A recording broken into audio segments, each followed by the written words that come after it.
I'm Chris McDonough, a retired homicide detective. I've interviewed thousands of people, from serial killers to ministers. Welcome to the interview room.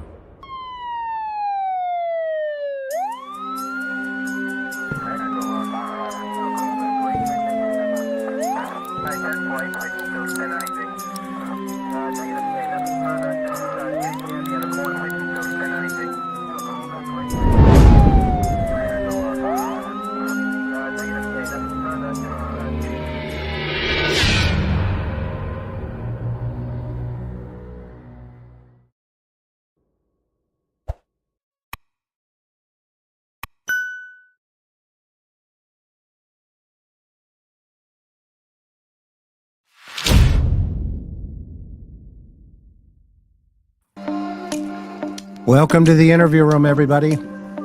Time to take a seat. Have we got a program for you tonight? Always coming to you from an undisclosed location, and all parties discussed here are innocent in a court of law until proven guilty. Tonight's show, we're going to discuss the mass murder of 4 students in Idaho at the university. And tonight's guest, we have a panel of renowned experts. First, I want to let everybody know how grateful we are for you subscribers and your members. Our new Patreon members, Claire, Nicholas, Jody, and Deborah, would thank you. But you are in for a treat this evening where you're going to be able to ask your own questions, as well as have a delightful discussion with some amazing people. Tonight's panel consists of, and I am grateful to have this panel put together here this evening, and call them friends.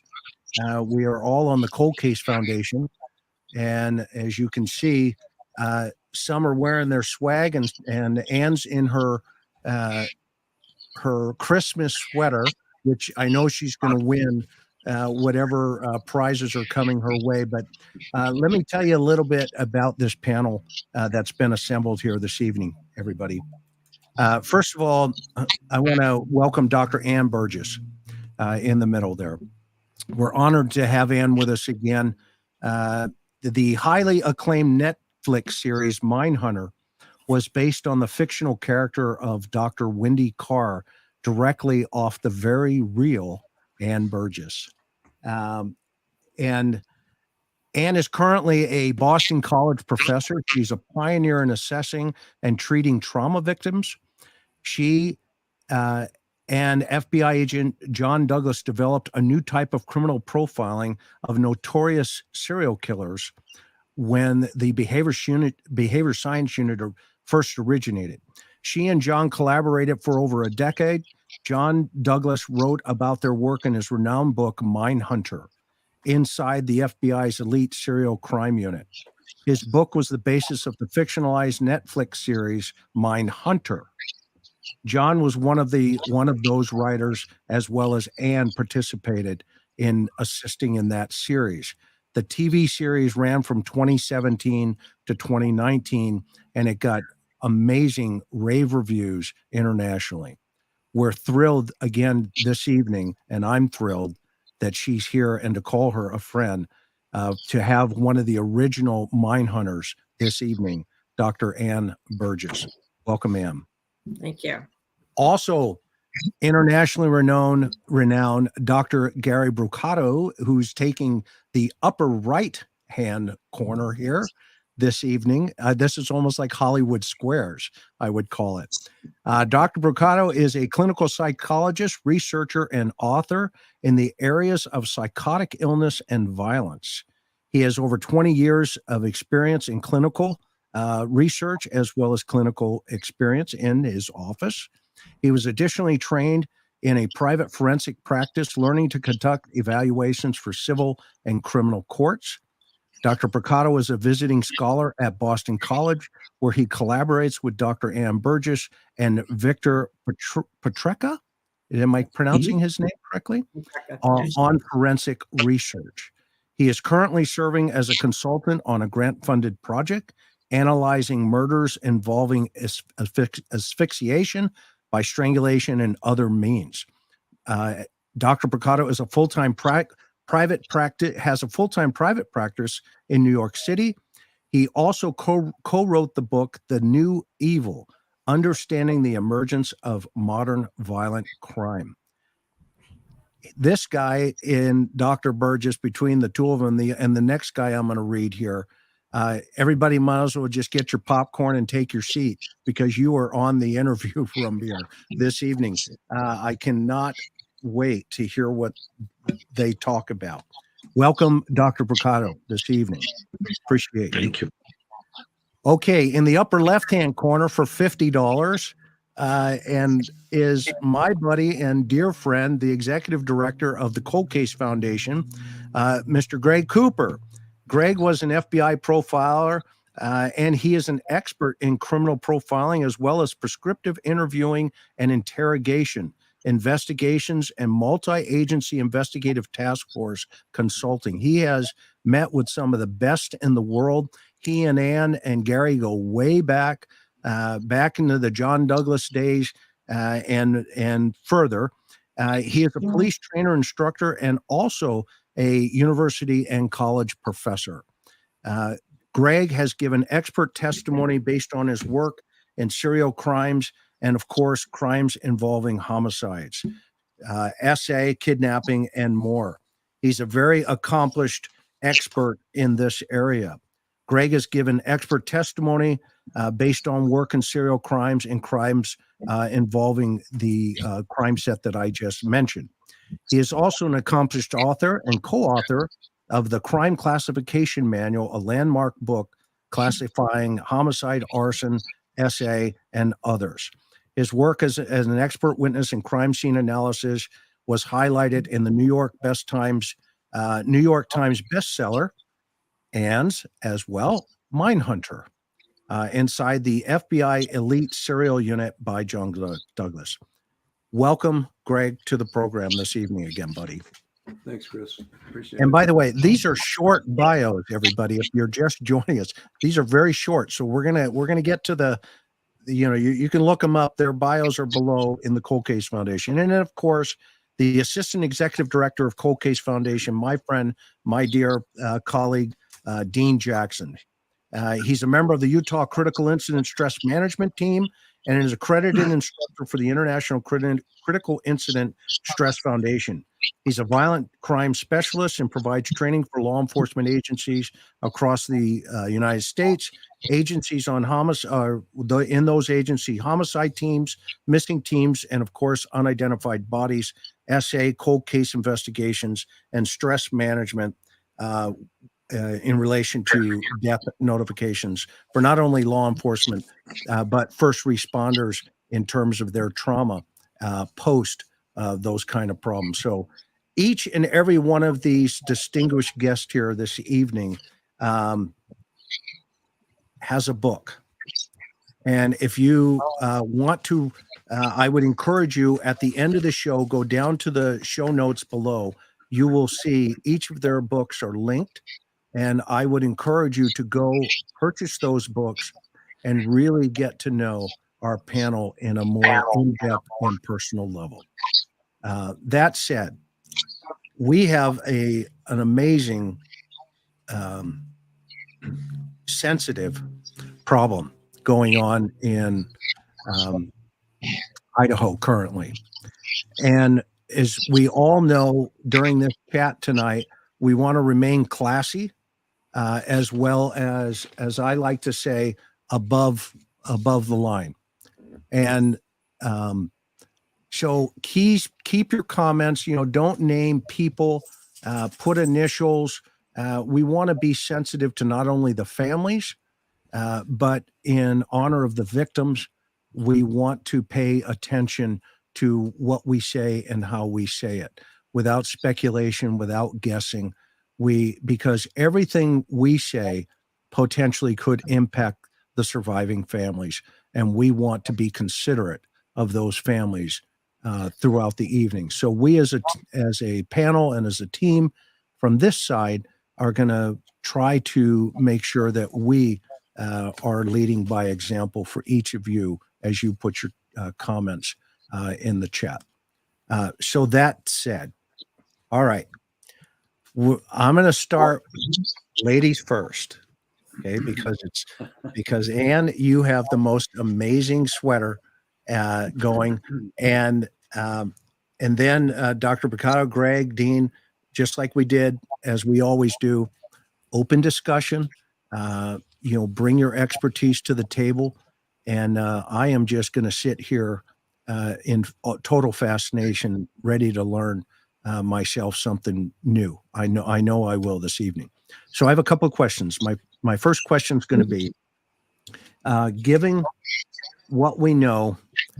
So there's a background noise apparently coming. Everybody knows that, and I'm not sure where it's coming from, but I'm getting all these notes. The panel, somebody has an open mic, but I can't help that right now, and so I need to ask a couple questions. Well, the first question: given what we know at this point about these horrific homicides, what kinds of personalities surface in relationship to the crime that we are seeing to date, without the knowledge of what the dynamics are in the house, and the victimology in relationship to the wound types, that kind of stuff? But let's just I want to open it up to open discussion on what kind of personalities surface in these types of crime. And Ann, why don't you start us off this evening? Sure, happy to. Well, when we look at this case, what do we know? What do we hear? And again, we're only going on information that has been released, very little. But this is a case where, and from the victim's standpoint, it's a blitz style. A blitz style means that there is no prior interaction before. In other words, victim and offender don't talk, don't do anything. And it's in the middle of the night. It's in a room that we presume is dark. We've had no information that lights were on or anything like that. So we want to ask, well, what type of personality would do this, that would take a very vulnerable victim, two victims actually, and kill them as they did in a matter of hours? So it's not someone that's going to be very extrovert, in my opinion, because it's not like a Ted Bundy kind of thing. And I have to go on the data that I have, which was with serial killers and the ones that we looked at. And that tells me that it's not going to be someone that's really good, that interacts that well with people. So I suspect and would say that he's isolated. I think it's a he. I do not think it's a she. And has to have complete control over a victim that's sleeping and is in the most vulnerable position, is in bed, sleeping, so to speak. So from a personality standpoint, I would say that's where I would start. Okay. And that's one point. So. Okay. And somebody, if we could mute, everybody kind of mute. Let's see where this is coming from. We're getting some feedback, the audience is saying. All right. Is that you, Greg? I think it's you. No. I think it may be Ann. Ann, can you mute for a second? Just we'll narrow this down real fast. No big deal. How do I mute? Up here? You can go on the bottom. You'll see the toolbar and the mute button on the left. I got it. Okay. Hello. It's you, Ann. You win. Merry Christmas. Okay, so when you talk, we can unmute, and then while everybody else is talking, we'll mute again. Okay, perfect.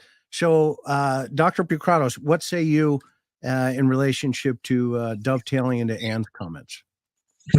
Well, I try to do this briefly because there are really a lot of things to say about this. And I think it is very important that we emphasize that we're operating in the dark without autopsy photos and a lot of other surveillance camera images and all kinds of other things that would be very valuable here. But that having been said, I think it's important to point out that what we're dealing with here, by any definition, whether it be the FBI crime classification manual definition or the less conservative definition one sees in the literature on mass murder, we're dealing with a mass murderer here.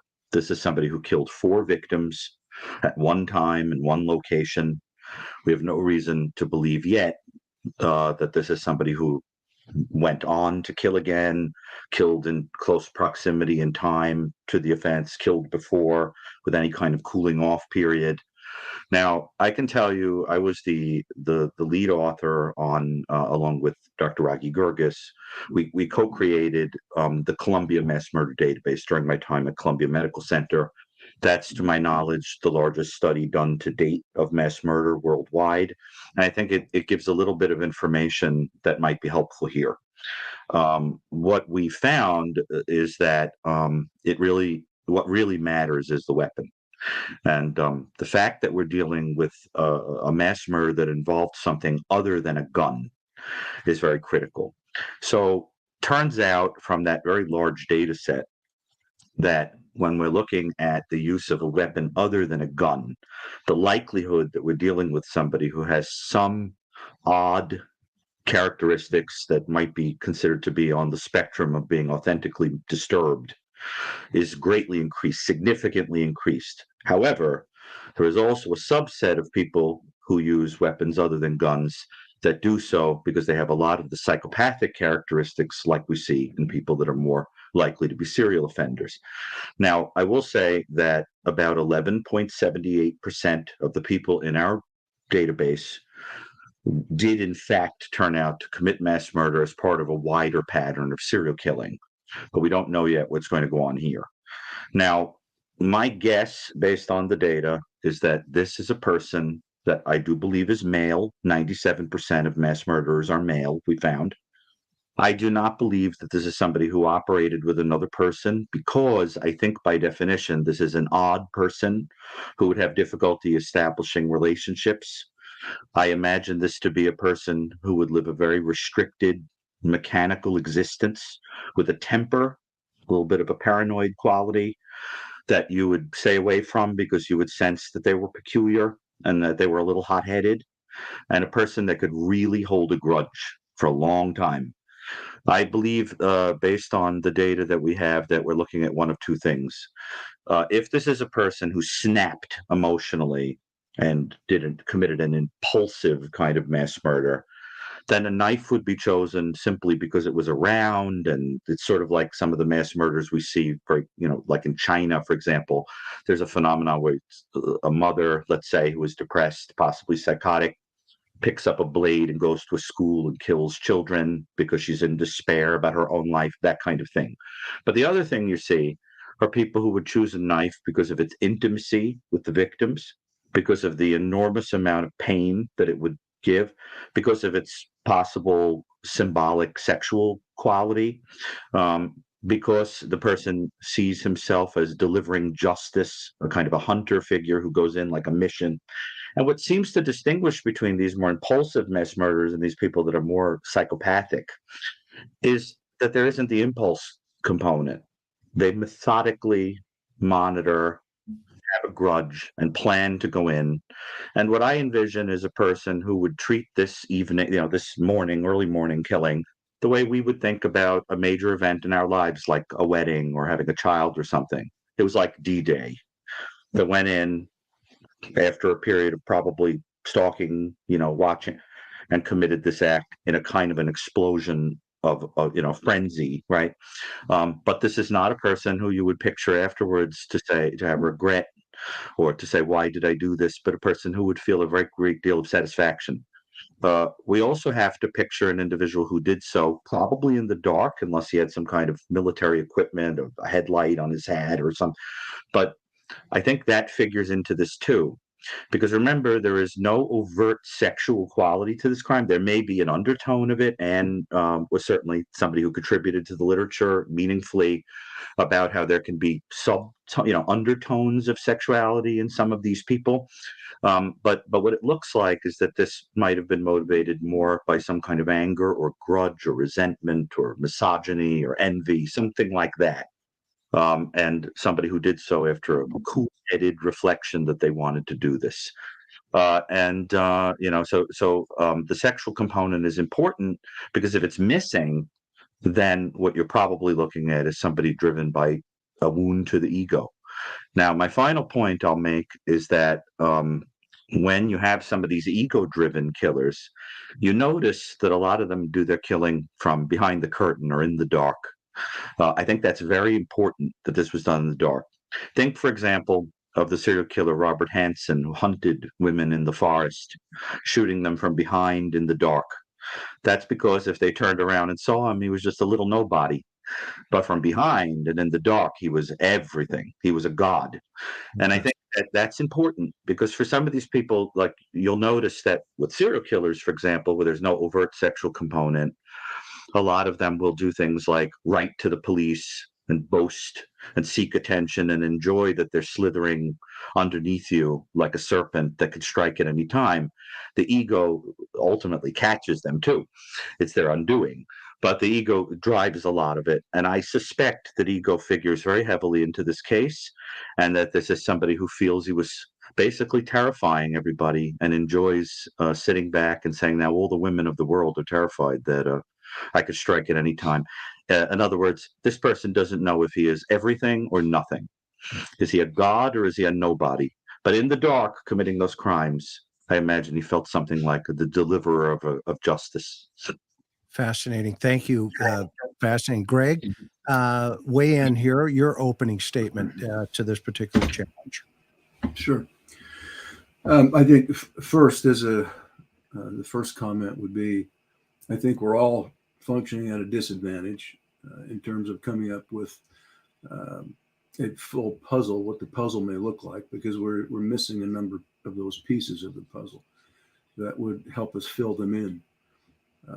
So to some extent, some of the detail, particularly as it relates to personality characteristics, some of the detail is somewhat restricted, and we're at a disadvantage because we don't know the level and the amount and the nature of the behavior between the victims and the offender within each of those crime scenes, and particularly each of the victims. I like to look at it from the perspective of it is a highly personal crime because of the selection of, as have already been identified, the selection of the weapon. And what you have here is an expression, a communication process that's occurring between the offender to those victims. Those victims represent something to them, very personal. And the nature of those wounds become a reflection of the level of thought and emotion and feelings that are being experienced by the offender. And they're being transmitted into, if you will, into those victims for whatever their reason is. Is there a terminology for that? Is there a psychological terminology for that behavior transferring itself into the victim? Well, I think you could use transference. Dr. Brucato may have something much more professional as it relates to that diagnosis. But from my perspective, it's a transference. It's a transference of thoughts, feelings, and emotions that it has come before, that the pre-offense behavior that has developed over time. I don't think it's one of these random, opportunistic crimes in this particular case. He's not just walking through a neighborhood and commits a burglary and comes across these victims. I think that it's much more personal than that they've been pre-selected, maybe not all of them. I think at least one He's been fixated to some degree by at least one. Most likely, I say that because, again, we don't have that communication that's manifest at the crime scene by the offender. We don't have the detail. So, again, we're working at that disadvantage. But for whatever reason, the selection of those victims suggests to me some pre-contact, at least at the observation level, if not some interaction that between the victim and the offender. And the victim may not even be aware of that interaction per se. May not have, for them, been any significant interaction that they may have had with this offender. But to the offender, it becomes very significant. And they represent symbolically somebody to them, a significant person in their lives, typically female, and maybe a dominant female in their lives. Or may represent something to the extent that they're a preferred type of individual they may want to have a relationship with, but for whatever reason, it didn't develop. They're not comfortable in pursuing. Going back to this issue of the interpersonal relationships, I think it's more of the type of offender that is on the outside looking in, personality meaning, and they may have a preference in terms of the type of individual they'd like to interact with and have a certain level of relationship with, but they're not comfortable in pursuing it. And there may be some question about their interpersonal skills in interacting with that type of personality.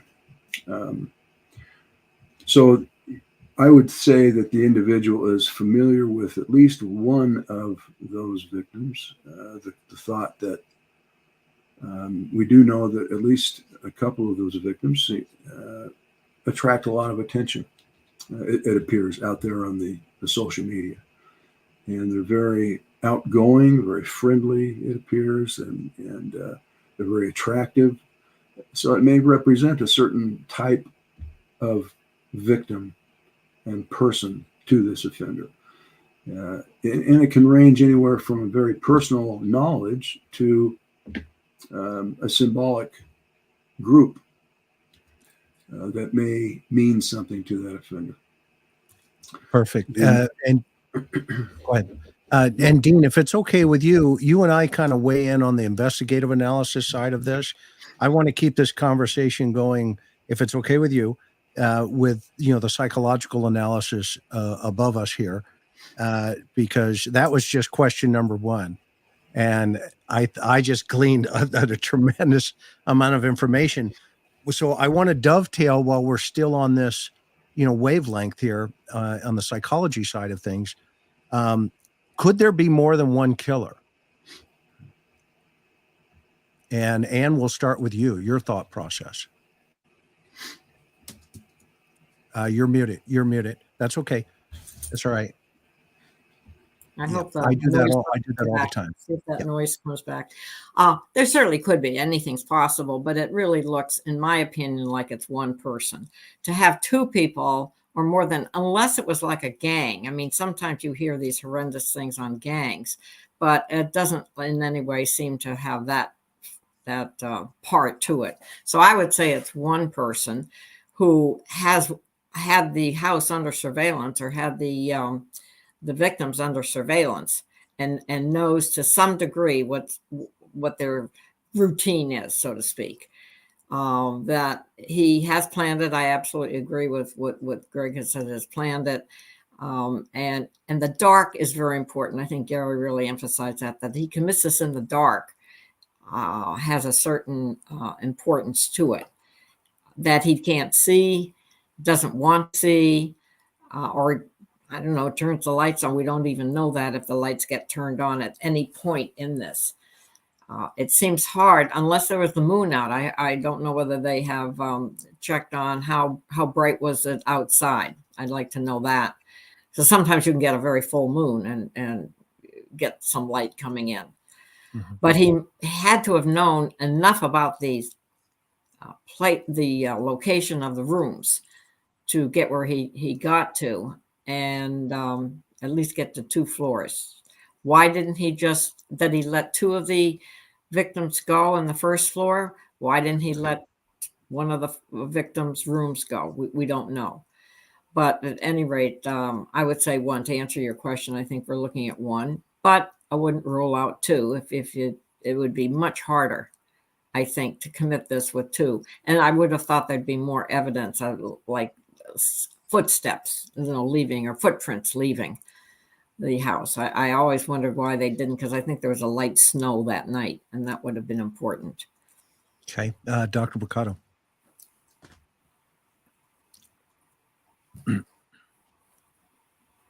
I don't think we're getting. Sorry, I was muted.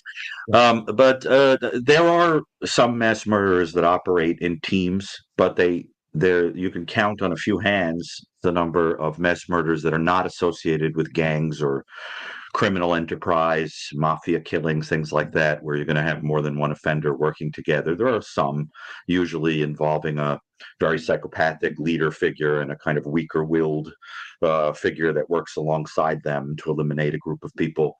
But I suspect that the essence of this case is the isolation of the offender, the difficulty forming any kind of allegiance or alliance to a human being. So consequently, I am convinced this is probably a lone wolf offender.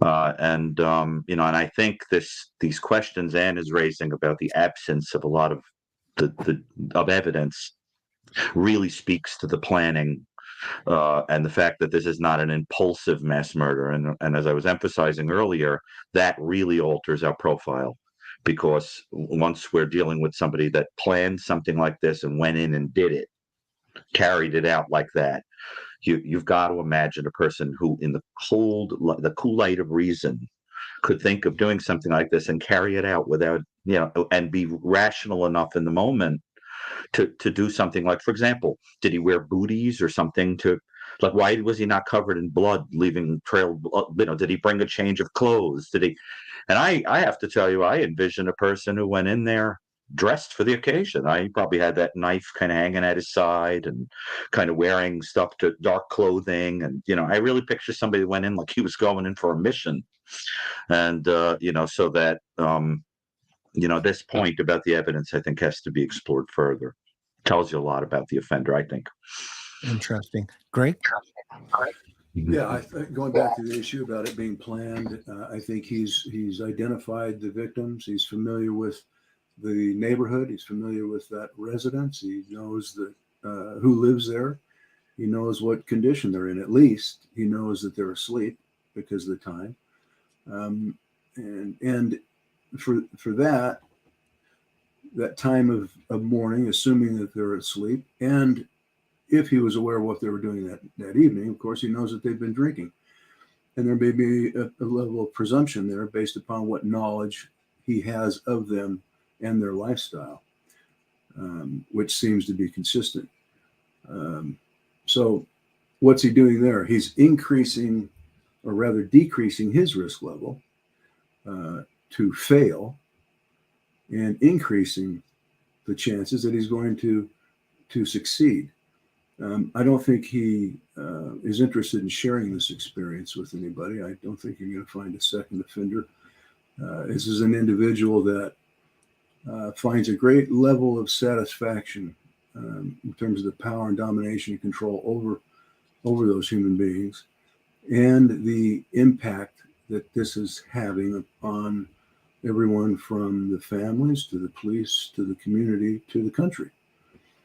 This is a real win for this individual, and it's a huge area of personal satisfaction that it has enhanced his personal self-esteem as a result of it, and his sense of identity and capacity as to what he can do and what he's able to do. Just consider the impact and the effects that it's had over the last 6 weeks.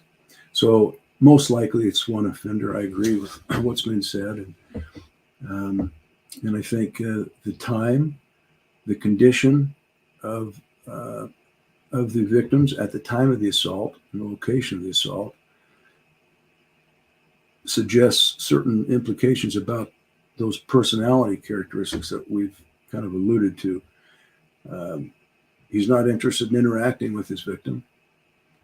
He's not interested in threatening, verbalizing anything with them, as has been enhanced or rather stated that this occurred in the dark, under the cloak of darkness. But not to him. It's at his full advantage under these set of circumstances. They're in bed. They're at the most vulnerable position, plus is to some extent having been under the influence of alcohol, for example, whatever level that is. And there's been no discussion or disclosure about their BA content, for example, which is probably pretty significant, and the effect and impact that that's going to have on them. It enhances his ability to be successful, and it tells us something about the level of planning and to ensure that he's not going to fail on this. And he went there with the intent to do exactly what was done. With those investigative considerations, the time of night, the fact that what you've all mentioned, they're sleeping, perhaps alcohol's on board. What does that tell us about the choice of weapon that this perpetrator has chosen to use that evening? And Dr. Brucato, we'll start with you, and then Ann, if you would dovetail into Doc's comments. Well, as I had mentioned earlier, the knife is sometimes chosen in a mass murder because you're dealing with somebody a little more mentally ill who can't access a gun or so. But I think what we're dealing with here is somebody who chose it because of its intimacy with the victims, because of the power that was felt coming close to the victims and kind of jabbing them with this, one might argue, phallic kind of instrument of power, domination, control over the victims. And I would imagine, I'm not sure about this, but having talked to offenders and read about offenders who use knives, that some of these people have a very intimate relationship with this knife. It's like a thing they love. It's an extension of themselves. They've used it sometimes to kill animals or so forth, or cherished it, and I think that the killing with this knife is extremely important. And incidentally, on the subject of hunting, Anne has raised a point previously about this case. I think is an excellent one. Is that this is somebody we would expect to keep something from this, like a trophy, because I think he's very proud of this. As Greg was mentioning earlier, I think like we would keep a memento of a very important event. I could really see this guy cherishing this knife and keeping some memento, so that Ann, can of course speak to this. But one of the suggestions that Ann had made was that if it was possible to do an inventory of what might be missing from that house, it's important because we have no idea what this guy might have kept. But I think he chose that knife because this is a cold-blooded, calculating kind of an individual who went in with the idea to inflict a lot of pain, a lot of horror, and an intimate kind of a style of killing. Hey, Dr. Burgess, thank you. Yeah, I was going to add to what Gary said that he might even have a whole host of knives. I remember one case that I did when they turned the mattress over. Incredible number of knives were right under the mattress. It was his. He was very proud of that, but yet he didn't show it. He didn't like have it on the wall or like some people would display their things. So that might be something that is looked for if they ever get a suspect of what type of. They keep saying it's a single blade, fixed blade. I don't know why they're saying that, but at any rate, that's the only information we have on the knife. But it's missing. And I think Gary's right. I think it was taken. It was kept with him. I think he would find it. It's not the type that would just throw it away. And talk about the point that Dr. Brucato made about potentially the token aspect. Do you believe he could have not only taken his own knife, but other items from the potential crime scene? I would suspect he has, right. And it would be, again, people would have to know what they had, but the most common thing is to take like a license that has a picture on it. It could be a school badge kind of thing. Mhm. Or something that, especially if it was targeted, especially if it was one person, which they seem to be talking about, that there is one person. Mhm. Yeah, Dennis Rader. Didn't Dennis Rader do that? BTK. He took Yeah. Fox's driver's license, if I remember right. A lot of them kept driver's license. Yeah. Interesting. And then they would relive the crime. They go over and over. So all four, you'd have to look to see if there was anything missing. Okay. And Chris, just to jump in there to say one point about that is that it's interesting that BTK is one of those serial killers who was also a mass murderer. He's one of that rare breed that would kill an entire family, but would, and then go on to kill, elsewhere. So that, that type with that ego-driven kind of thing, they do seem to be trophy collectors, like so I wonder, of course, what Greg thinks about it too, about that when they find this guy, if he's going to have some keepsakes. I'm really curious about that. Yeah, and I'm going to dovetail into your thought process for Greg. Is we're dealing with obviously a mass murderer, and is he evolving into a serial, or is this his first time?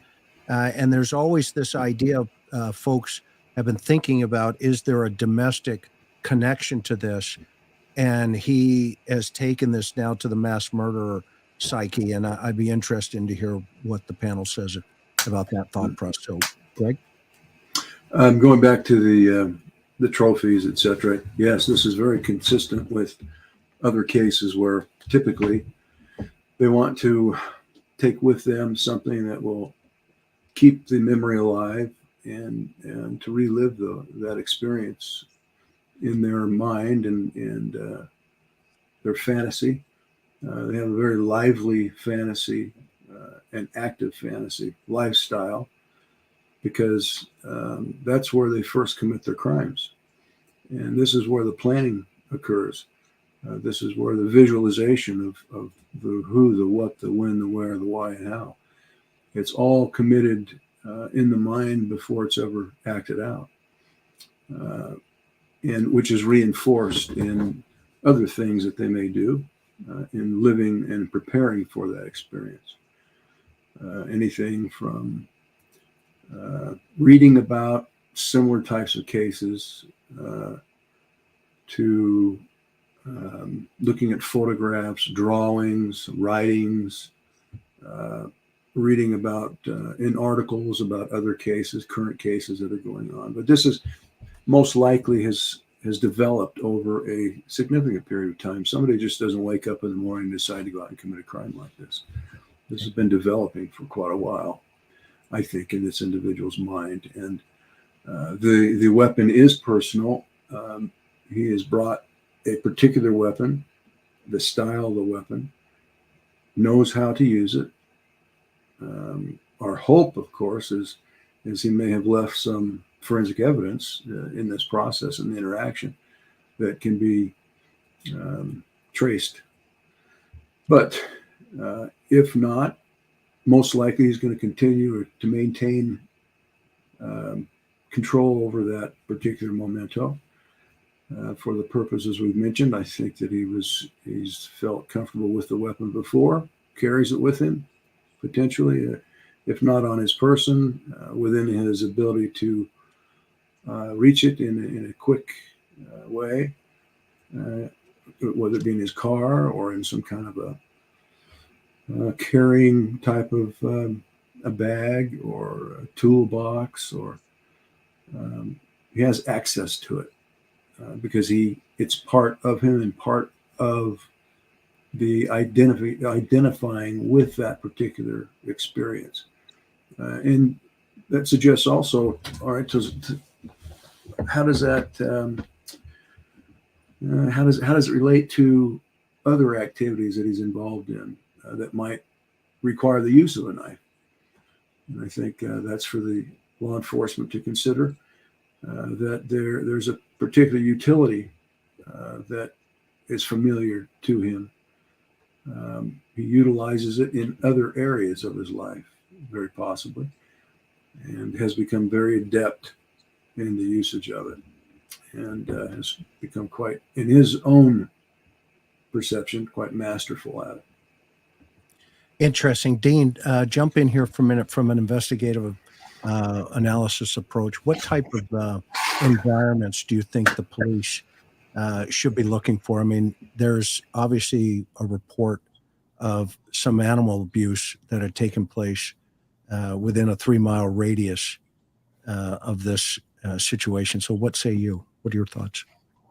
Well, I think definitely look into that. I think they also will be looking at issues like related to even arson. I mean, we talked about that a little bit before. Is there anything that might be there looking for the homicidal triad issues that might be there?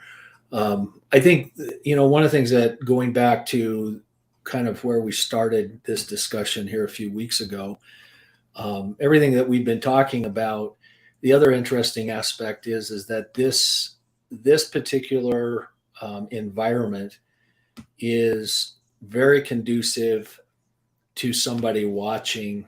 I think we don't know what happened on the crime scene, so that's part of our difficulty here. But I think once you separate all the things that everybody's talking about, and we look at these cases all across the country, and sometimes people say, well, maybe are we looking over here, are we looking over there? But then you look at the crime scene and you say, well, that's not really a conducive environment for somebody, say, for example, to be stalking or watching or to doing it. And I think the thing that really struck me with the video that you produced, Chris, is that particular location. There are so many places, particularly up behind that home, where somebody could sit and observe really undetected in the dark for long periods of time, all up behind there, even that other road off to the side. I mean, there's so many places that really kind of dovetail into what everybody else is saying here about then getting into what could be happening there. And I think what the public sometimes doesn't realize is that each one of these elements have to be looked at in totality. I mean, we've talked in our trainings about working our way into a crime scene, then the crime scene itself. And I know, Chris, with your background, you always talk about, once everything's done, taking time within that crime scene to look around and really spend time into do it. And I think sometimes the public thinks, well, you're done there. Well, no, actually, you're working your way back out of the crime scene based Correct. upon what you've seen in the crime scene. So, and each one of those phases are so important. And I think what's important for the public to understand, or what's being discussed tonight, is that all of these resources, all of this information is available to law enforcement. And just because they don't necessarily see movement, I guarantee you there's a whole bunch of behind the scenes work that's happening. And of course, how many times have we as an organization looked at or heard about cases, and then all of a sudden you get access to the entire material, everything that's there, all the autopsy report, everything in detail. And, it's like you're just backfilling so much information that really opens it up. And so I do think that there's all of those elements are at play here as well. So, Okay. Awesome input. So getting back into the psychological aspect of things for a moment, I want to go back to the idea of based on each of your research, all of your research. I mean, all of you have done research, and in these issues, Dr. Brucato, mass murder. I mean, you're internationally known, Ann. I mean, internationally known. I mean, you guys, you're the authorities. I mean, you're the game in town. There's, if people want to know you, they come to BC and they say, hey, can I ask you a question? So to have you here tonight for the general public to listen to you, I think is a treat. Not only that, but your insight into helping them, i.e. the folks that are listening here. There's so many questions coming at us, but I want to get into the idea of, based on your research and your years of experience, do you think this individual could be a serial already and then have come to this mass murder game, or what are your thoughts there? I mean, this dynamic of that pendulum. Well, I think I've already said it. He certainly has killed before, but I think he's killed animals and really practiced there. Would make me curious about what kind of work he may have done or is doing that involves knives or that kind of activity. Whether he has actually killed humans is not clear, but what I think is clear is he's going to do it again. When the fantasy fades, when some of the talk of the case kind of fades and he's not able to keep the fantasy alive, that would be a critical time. And I will say, to back up what Dean said, we do have information from you, Chris, if you will, on the area and how remote it was and how you took the video of that, because it's as important. If you want to catch a suspect, you got to find out where he is. So how does he get out of the house? Where does he go? Is he in the community, or is he from another community, or does he have a car, et cetera, et cetera? All of those could be looked at that are not part of the crime scene. So that I think that with all of the investigation you all have done, that would be really, really important to look at. And nobody seems to be talking about that. Mm-hmm. Yeah, no, the dynamic of that was one way in, one way out. Once you turn left on that street, it's a pretty, contained environment as a whole. Dr. Brucato, what say you? Well, I happen to be very interested in this roughly 12% of mass murderers that prove to actually be serial killers. And it's important to understand that when you're looking at mass murder, the vast majority of people who commit it are people who are emotionally overwhelmed by a life event, like a loss of a job or school or a loved one or whatever, because these are individuals whose entire identity tends to be rooted in one thing that gives a sort of scope to who they are, a purpose of, and they lose it and sort of explode. They, and sometimes express envy that other people have things that they don't.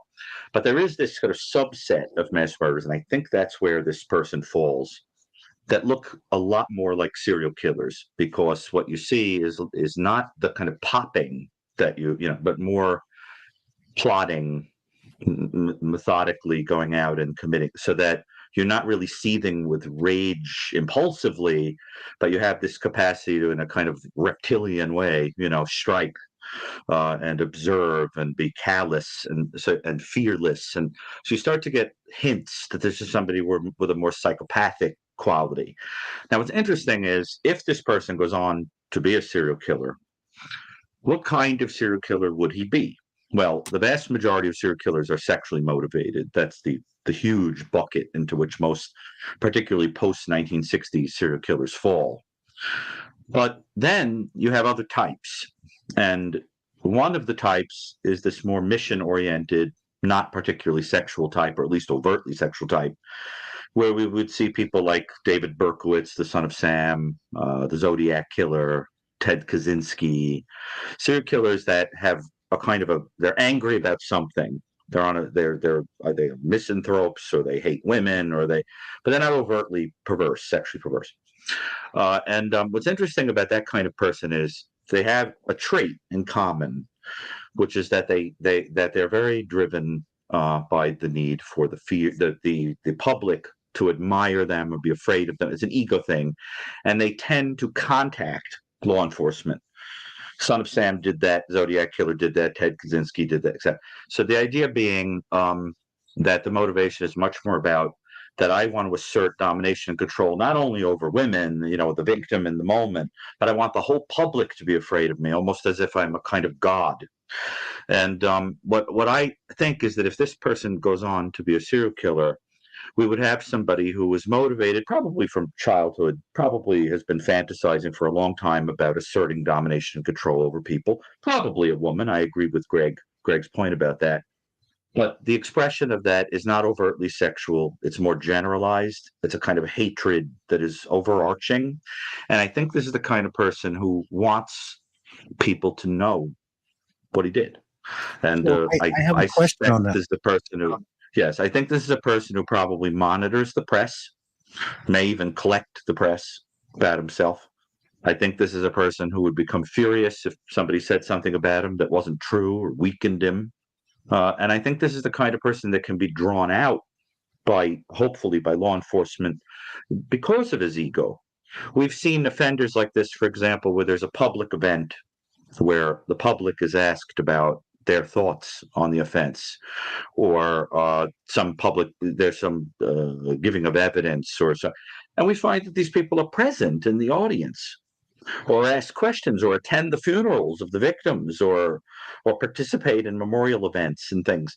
And I can't help but feel this is the kind of person whose ego will trip him up. I think that this is a person who would inveigle himself into the investigation and what is going on and monitor it in the same way he probably stalked the victims, because we see that in the types of serial killers, the types of offenders who are not sexually motivated in an overt way.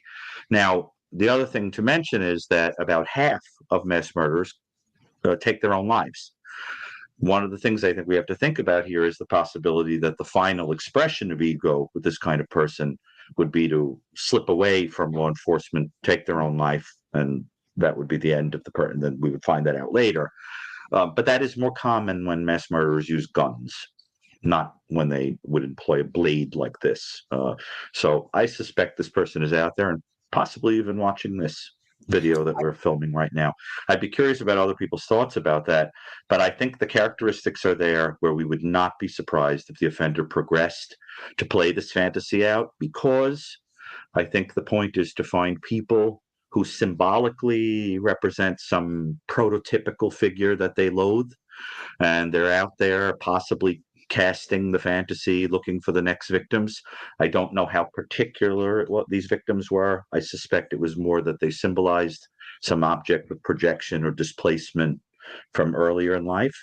And like a person with an addiction, they'll need a greater and greater thrill, so that we might imagine this person to go on to progress. I agree with Ann. That's a distinct possibility based on the characteristics of the offender. I'd be thrilled to hear everybody else's opinions on that.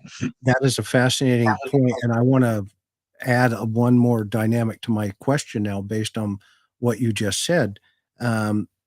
If this individual has let's say, an undeveloped mind, i.e., through immaturity and age and all of this, building, and they're a little bit younger, hypothetically, okay, would domestic relationships play into this, into this drive, where the fantasy had built to that point? And Greg, I'm going to start with you. Are you tracking where I'm going there? Let's say this is a younger offender, hypothetically, okay? Because we don't know, right?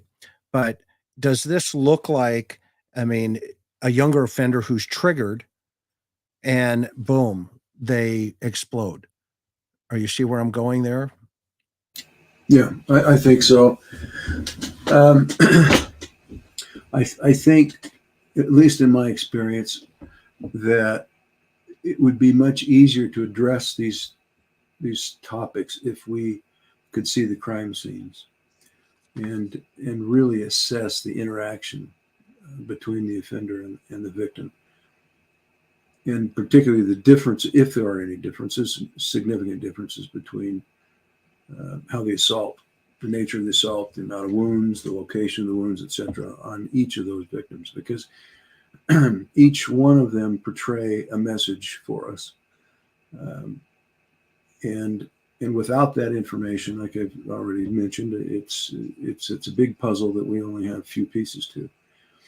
And but in terms of the developmental of the aspect of the personality of this individual, moving from one level to another, we certainly know that happens. We know that we can have serial rapists and serial killers who become have to join in and bring both of these activities together. We know that there are serial rapists that are perfectly satisfied at that, and they're not motivated to go beyond that. And we've had cases where it's one and done, so to speak, one event and it's finished. That it satisfied that level of fantasy that they had, and they're satiated, and they never committed another crime, at least to our knowledge. Something like this, again, without that detailed information, the behavioral information, the signature aspect, if you will, about the potentiality that exists there, that would give us another whole area of evaluation to consider. And in my philosophy about signature aspect of a crime is if there is a signature aspect present, typically that suggests that they'll continue to commit crimes, and the consideration that they may have committed crimes before that as well, depending on how sophisticated and what the nature of those signatures are. And so it's difficult to answer those questions. It's all possible. Anything's possible. But in this case, we don't have enough information, in my opinion, to give you a conclusive answer for sure. But we do know that they develop over time and experience, that their MO will develop also. The level of sophistication that they uses develops. And their signatures may change from one crime to the other, but have even in that signature aspect, there may be, although they're different, there may be commonalities among them as well. Dr. Burgess? I'm just going to say that what we do know about many of the killers is they're very bright, so that their IQ, at least that's what we found in the majority were. I don't know whether Gary can comment on his sample, but they're very bright and they're able to plan and carry it out and get away with it, which is what it looks like this case is heading towards. Interesting. Hey, Chris, can I ask a question real quick? Please. So, what are you guys' thoughts about, just at a 30,000 foot level? But has there been enough research on incels to just see whether or not has an application here? I don't know, Gary, involuntary celibate is what I'm referring to, but I don't know what your thought is on that. Has there been much study on that, Gary or Ann? Well, from what I've seen, there really isn't insufficient evidence to make a generalization yet about this. There are certainly instances where people, particularly of the type that I'm envisioning, that would not be overtly sexually motivated, but there might be a whiff of it in the choice of weapon or the targeting of women, let's say, or so forth, in the way that Ann's work has discussed, where you can have less overt sexual qualities. Some of these people do feel that they've been sort of castrated by women, or are forced into celibacy and wish to assert domination and control over women for that reason. But to say that there's a direct relationship between being an incel and the proclivity to violence would be a very premature statement based on the existing literature. But I think it's more like, the probability of an incel becoming violent is low, but some people who are violent are incels, so that we have to take it on a case-by-case basis. But I wouldn't be surprised if this is a person where we learned that he had never had a sexual encounter, or perhaps we've learned with some of these offenders that they might engage in sexual encounters with prostitutes, or people where there was a transactional kind of sexual relationship. But I can't help but imagine that this is a person who is probably not capable of having those kinds of relationships, who would spook people too much, put them off, and would be kind of regimented and weird on a date, and I think would have an envy of people who more smoothly were able to negotiate relationships. That's my sense. I'm curious what other people would think. I agree with Gary. I think that by the selection of these victims, they're not prostitutes. These are not people who are hitchhiking. He's selecting a certain type of victim that represents something to him, and whether it's a victim that he yearns for, as a possibility, but doesn't have, or he's been offended by for one reason or another, or in either one of them, and then there may be some collateral damage in this situation. But I think it's very significant because he selects what otherwise we would look at as a medium to low risk level of victim. But based upon the environment, the situation and circumstances, and the condition of those victims, it elevates the risk level because of the hours, the location, they're sleeping, and the fact that they've had consumed some alcohol, at least some of them. This has been taken into account by this offender, and those are some of the reasons why those victims were selected. Because he could have gone out. He could have gone out and picked up a hitchhiker, gone out to a truck stop, gone down and picked up a prostitute, but he didn't. So there's a significant reason for that. Dr. Burgess, you've been studying these guys for quite some time. Weigh in here. Yeah, I wanted to follow up on Dean's question on the incel. There is not a lot of research going on. It is something that we are looking at. I have found a study that looked at 250 incels, but it looks like there are many, many incels out there. They have their own groups, and social media is evidently pretty populated with it.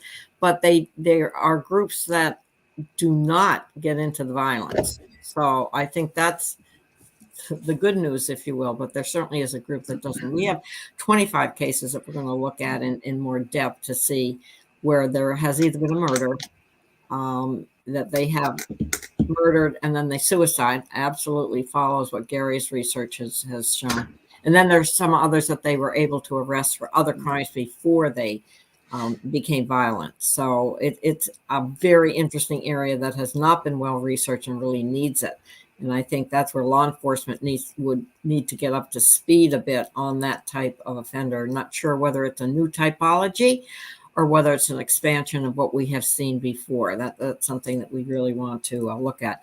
But I did want to mention one other thing that nobody seems to have brought up. The only other cases where there has been such intense stabbing, if you will, is where the offender was really high on drugs. Has that been discussed at all? If that's so, and he is on drugs, that would be something for law enforcement to ever find out who's his drug dealer, to see if there's anything along that line. I don't know if anyone else wants to comment on that, but we've had some horrific cases where I know we had one woman that was attacked with scissors, incredible attack, and he turned out to not only be on drugs but also be on alcohol. Well, I will add to that when we did the mass murder database, we found that the two best predictors were use of drugs and alcohol and previous criminal history. So that I think it's possible, but with somebody, the idea is that these are individuals who, when they are not using, would be less likely to commit such a frenzied act. And I think the personality characteristics that are being gleaned from the little we know here are more suggestive of a person that if he used drugs or alcohol, it was more as a kind of a loosening of the braking system, a kind of a way of getting himself in a certain state, like we saw, for example, in Ted Bundy and a lot of other offenders that would drink before or loosen themselves up, so forth, add to the thrill. But it's a very important point because, again, this is a mass murder. And when you look at the literature, at least that have been able to contribute to a mass murder, drug use and alcohol use are very important. And they do seem to add a frenzied kind of over-the-top quality to some of these offenses. I think it's a great point. But let's just say the organization here is not consistent with somebody that was very compromised, high to the point of losing control, where we would be looking at somebody who looked an awful lot like a not guilty by reason of insanity case or something. This is somebody who, even if he was under the influence, was mechanical, organized, and, got out of there, not leaving heavy traces, it looks like, and plotting. So I think even if that's going on, it doesn't seem to have compromised his awareness. Now, I will also mention one other thing on the subject of this competency and intelligence and all that. which was a point we touched on a few questions ago, which is that some data that I saw from the serial killer database that's kept at Florida Gulf Coast, Radford University's, it's like really largest study I'm aware of serial killers. They did have IQs on a few hundred of them, and kind of eyeballing it, looking through it at the time I was writing The New Evil. One of the things I spoke to the people who created that database about is that what it looks like is that the higher intellect is present more in serial offenders who engage in torture. And it seems to be because for some of them, the sadistic brutalization of bodies is more like an experimentation, a curiosity. It's like a kid in a candy shop that is wondering about what happens when I do this to a human body and things like that. So that for some of them, it's sheer sadism. For some of them, it's a kind of weird experimentation, like we see in some offenders like Ed Kemper and some of these people that are really so isolated that they have a curiosity about bodies and people that sort of borders on the peculiar, like that becomes weird in a what we might call a schizoid autistic detachment. Not suggesting, of course, that people on the spectrum have a proclivity to violence, but that's a term that's used for that kind of intellectualized detachment. So that, it's an interesting question about the intellect here, but I don't think there's evidence of torture or anything like that. This looks more like a Blitz style over the top expression of, rage or hatred or something towards these people. So that statistically, that wouldn't suggest a brilliant, over the top.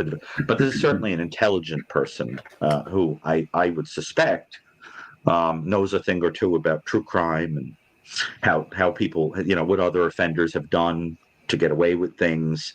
To Greg's point about that this is somebody who I think thought about this a long time, fantasized a long time, and then picked a target.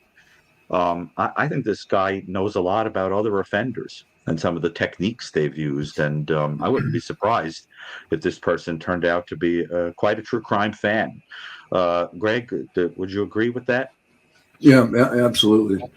I think there has been an extensive period of time that he's developed.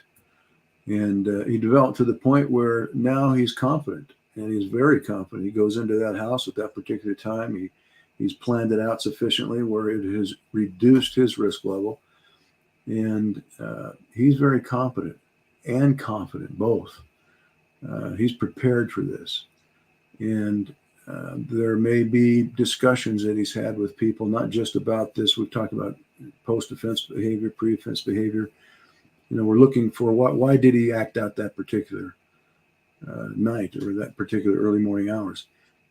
Typically, there's this precipitating stressors and triggering events that occur in their lives that build over a period of time, these stressors. And the stressors are similar to what all of us go through. The way in which they deal with those stressors is what's significantly different here. They'll go out and commit a crime. It de-stresses.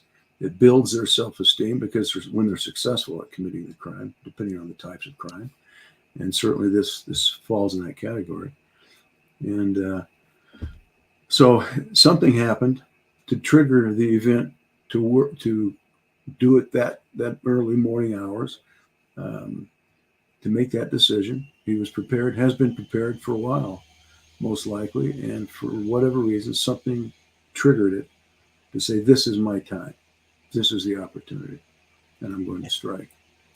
Interesting. Dr. Burgess, and just if you're just joining us this evening, just let everybody know, we have an auditorium of about 5,200 people in here tonight listening to you. So if you think about that as an auditorium, you have packed 3 auditoriums this evening, and they're listening intently. And one of the questions that comes up is, have you had a chance to communicate with other, colleagues within inside of your circles that have weighed in behind the scenes? Yeah. I'll take that one. Yes, I have. It's a great topic being talked about a lot on our campus because of it being a university case and our being a campus. So people are weighing in. I had in fact, one of the deans from the School of Management weighed in. He said he was thinking about it. He thinks that he thinks it's a man, and that he's in his mid-20s. So he was weighing in on the age factor, and he went into that. It was kind of interesting. But I have a contact, a journalist, Greg Haropian, who is out on the West Coast. And he is in good contact, frequent contact with Ed Kemper. And we wanted to know if Ed, when he went to see him, whether Ed Kemper would be able to weigh in on it, not knowing whether he, watches any of this or whatever. And so Greg did talk with him, spent some time, took some scenes out. The only things I could take him, because you could take it into the prison, were outside pictures, of course, pictures of the house, and anything that was on the website. So Greg had a series to take in. And so one of the comments that Ed Kemper said is, he said, and I'll just read from the notes. Greg said, I showed him photos of the victims. We sent pictures of the victims and the house. And he said his first comment was the house was really weird looking. And in a way it is. It's a very unusual looking house. And so that's what caught his attention initially. And then he wanted to know whose cars were parked out there, which of course were the victims' cars, as I understand it. And then he said the skinned dog corpse found nearby might not have been because of the murder. It could have been done by a wannabe. Oh, interesting. Yeah, I know what that was. And then he said, if law enforcement had tried to speak to Ed through the media, we wanted to know that question, he wouldn't have responded. He said, any evidence is evidence. And if you have no choice but to leave evidence during a crime and you don't want to add to it. And then Greg talked to Ed about a time when he had left himself in one of his crimes, a footprint that had been left in the mud with his size 15 boot, and how he decided not to create more footprints by climbing back down the embankment to try to erase it. So he was very aware, Ed Kemper was very aware of evidence and leaving evidence and what he would or would not do. Now, Ed, of course, for those of you who maybe don't know, he would always kill in pairs. Not always, but usually killed in pairs. Killed his grandparents, killed co-eds in pairs, and killed his mother and her friend. So that there was this kind of thought of multiple victims. And he... I think the other interesting thing about Ed is there was a printout that he had decided that he would move from just what he said, just killing co-eds, and then start mass killing. He had already thought of killing mass, and that's when he turned himself in. So the other thing that Ed Kemper did, of course, was to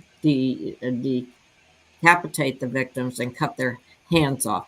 And that was because in those days, don't forget, it was just DNA or fingerprints that they would go after. And he thought he could,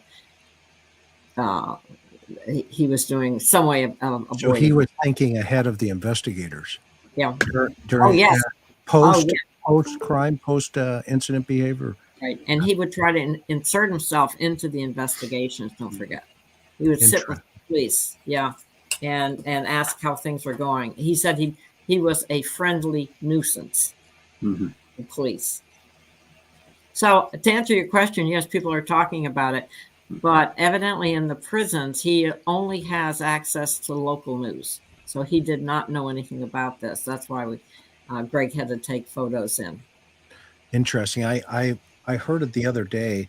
There's another channel, great guy. His name is Ken Maines, former cold case guy.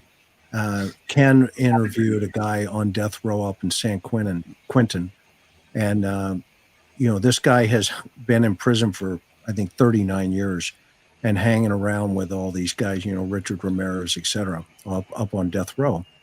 And his thinking was, after hanging around with these guys, that he thought the perpetrator would have, been hanging out behind the house and whittling in trees and that, getting bored and that kind of stuff. So his thought process was go look at the trees behind the house. And if you guys are in here tonight at 5400, go over there and look at that interview or listen to it. that Ken did over there. It's quite intriguing as a whole. And then I guess tonight I can say we've talked to Ken, to Ed Kemper, right? So, so it's interesting. What's fascinating is these guys are weighing in. Yeah.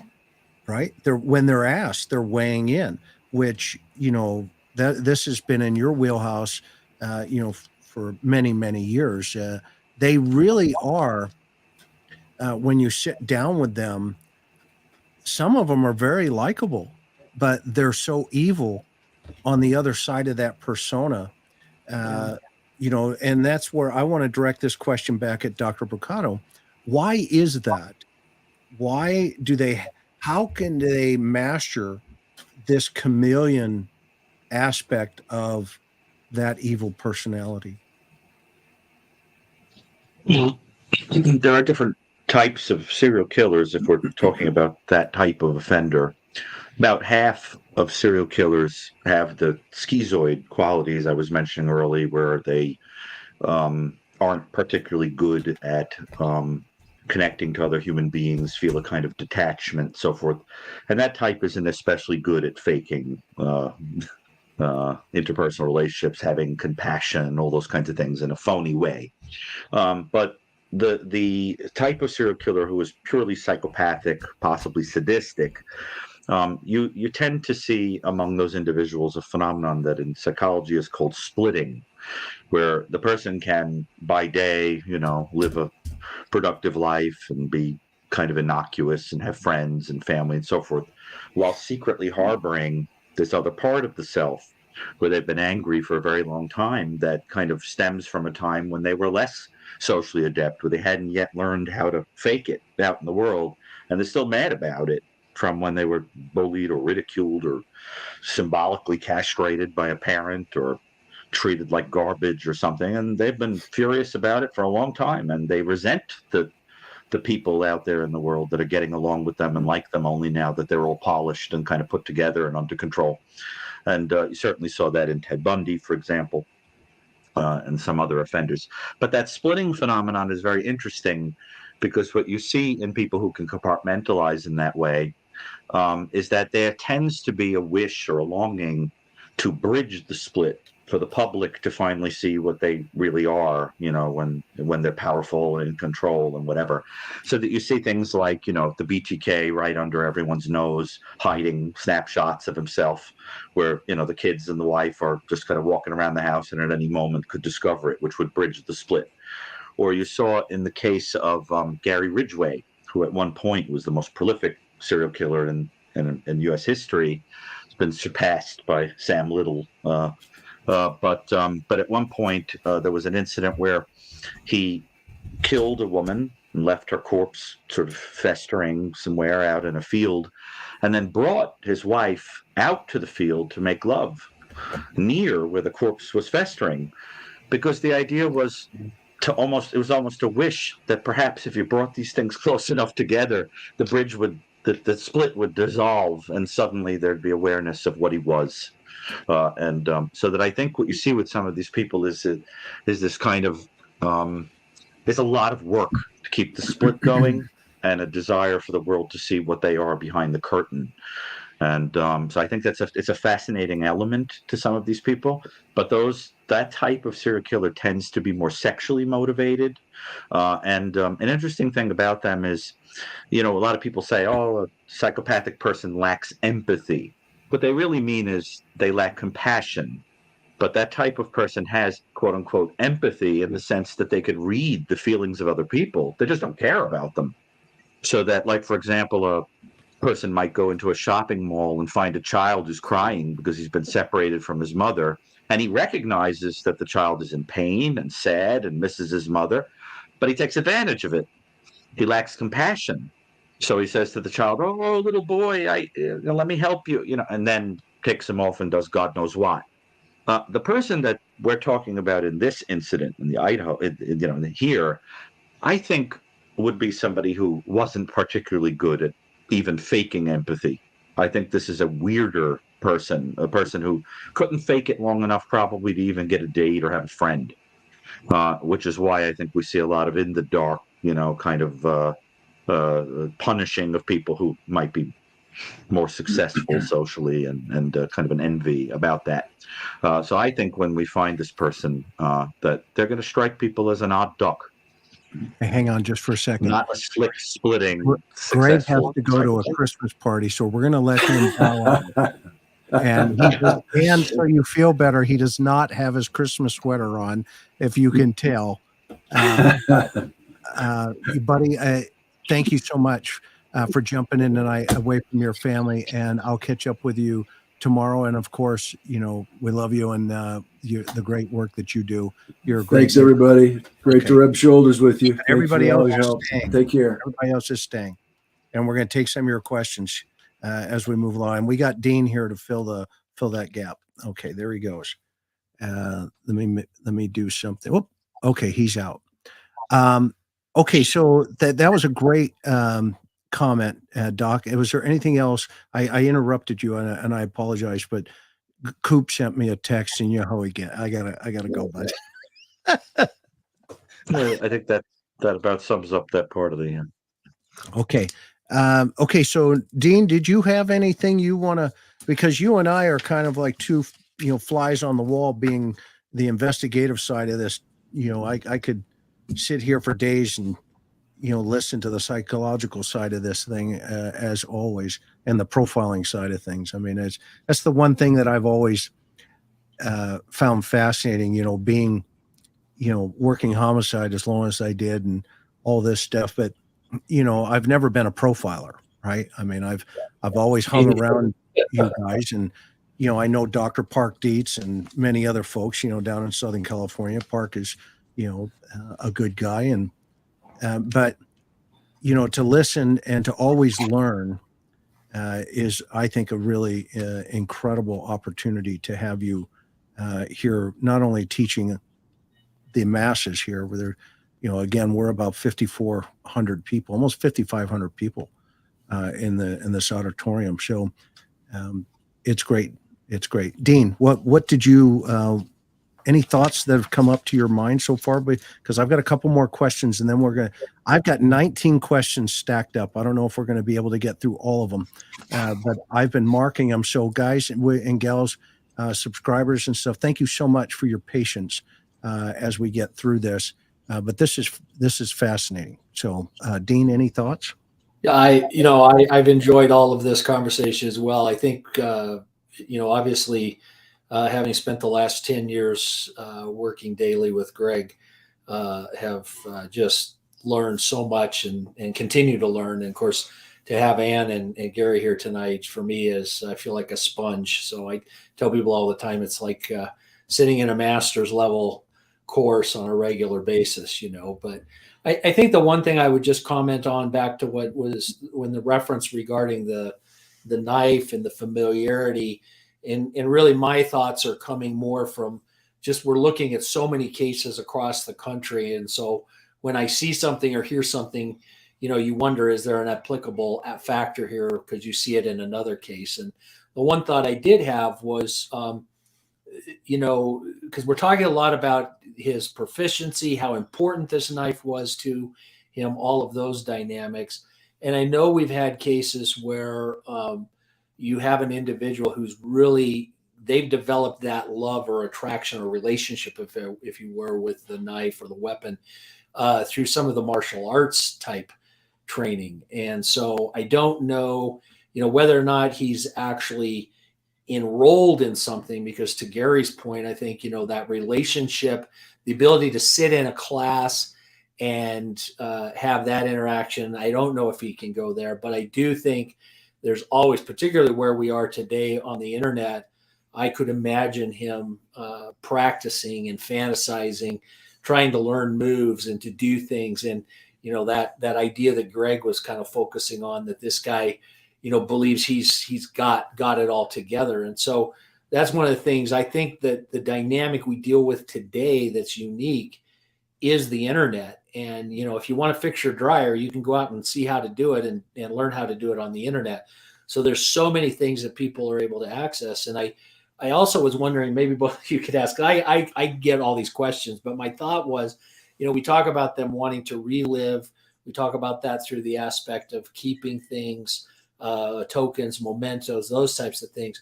What do you think is the possibility that they relive through, whether it's live or just listening to all these people talking about the story on the internet? I mean, it would seem to me that, in the past, they had to sit and try to think about it or go back to the location, but they have a plethora of places now in the internet to, relive it and almost feel like, you're talking about it, but I know. It's almost that feeling of, when you hear a story that somebody's telling, but you were actually there and you were actually behind the scenes, that's just some thoughts I think that pop into my head as we're talking tonight. Who wants to take it first? Dr. Burgess? Oh, sorry, Ann. Yeah. I think that the social media issue is huge. And I hope that they have examined the hard drives of the victims to see whether any messages came in or whatever. But that gets into the profiling. And what do we think? Would he be under an assumed name, et cetera? I think Gary also brought out after podcasts like this that there can be a lot of very interesting call-ins, whatever, and somebody should be, I hope, is doing some kind of analysis on that. They now have programs that can very quickly go through social media posts, and so it's a new area is really opening up. But I had a question for you investigators. There are two major crime scenes. Are they the same? Are they different? I mean, that would be so important to compare which was first, just a huge number of questions that we really would need if we could do a really good profile on this case. Yeah, and in my experience with, and technology has just advanced, to your point, and just in leaps and bounds. But the technology, I think that they utilize there, I saw, which is called a FARO, FARO. I know you're familiar with it, but it's a 3D scanner that literally, you can nail blood spatter analysis. You can nail, right down to a millimeter of where the victims are laying, et cetera, and that kind of stuff. So to do that analysis post incident, I believe even in your world, to have had that opportunity to bring these analysis to the behavior science unit and say, this is, rather than just throwing the photographs on the table, right, and saying this is what A, B, C, and D. Now the technology can actually take you into that room, and your minds can sit in that room and take it in. And I think, to your point, each one of those rooms, there are 5 crime scenes potentially. I mean, each of the bedrooms and the overall, but then you have the exterior, which could be 6, and then you could have the vehicles if the suspect in any way, shape, or form had a correlation to the vehicles. And so I think what the public is not understanding in totality. Last night, even the PD went back into the house last night. So that tells us something, right? They're Sure. starting to piece together some of these bigger pictures, to your point. So it is a very important piece of the puzzle, but we don't have that, that information currently. And that's why I think your assessment and Dr. Brucato's assessment here in terms of, trying to understand not only the psychological end of it, but the victimology end of it and / into the suspectology. Because, there's a lot of stuff floating on the internet out there, about different, scenarios, different types. But I think you're right on target. And that leads me into question number 2. Okay. Or one of the next questions here. Post-incident, post-offense behavior. Let's talk about that a little bit and share some of your thoughts on what you feel there. And Dr. Brucato, we'll start with you, and then Ann, we'll come back to you if that's okay. Mhm. Well, obviously, in the absence of of an offender here, we don't know what this person did after the offense, but we do have some clues that come from similar offenders about what may have happened. One possible scenario based on mass murderers, as I had mentioned earlier, is that the possibility that this individual took his own life somewhere. That happens in about 50% of mass murders. But I think that that's more common in people that, as I said, who use firearms. And I think that you see it more in mass murder where it's the culmination of a kind of an nihilistic experience of, my life is crumbled and there's no reason to live anymore, so forth. And you see either suicide by cop or taking one's life, there. And what I think we're looking at here is more somebody who slipped out of there and went home and is probably repeatedly experiencing the event through fantasy and memory and memento. And as Dean, I think, astutely pointed out, probably getting a kind of a perverse thrill out of, that transition from nobody to everybody by having the whole world talking about him. So that I think the kind of post-offense behavior we're seeing is a person who is inflating, kind of narcissistically inflating every time he's talked about, and is probably getting some amusement when people like us are wrong about an aspect of himself, but probably also irritated that he wants to kind of come out of the shadows and say, wait a minute, this is what really motivated me, And what I think you also have is somebody who probably has a sense of satisfaction that some right from earlier, some wrong, from earlier in their life has been settled. The score has been settled, and but not quite.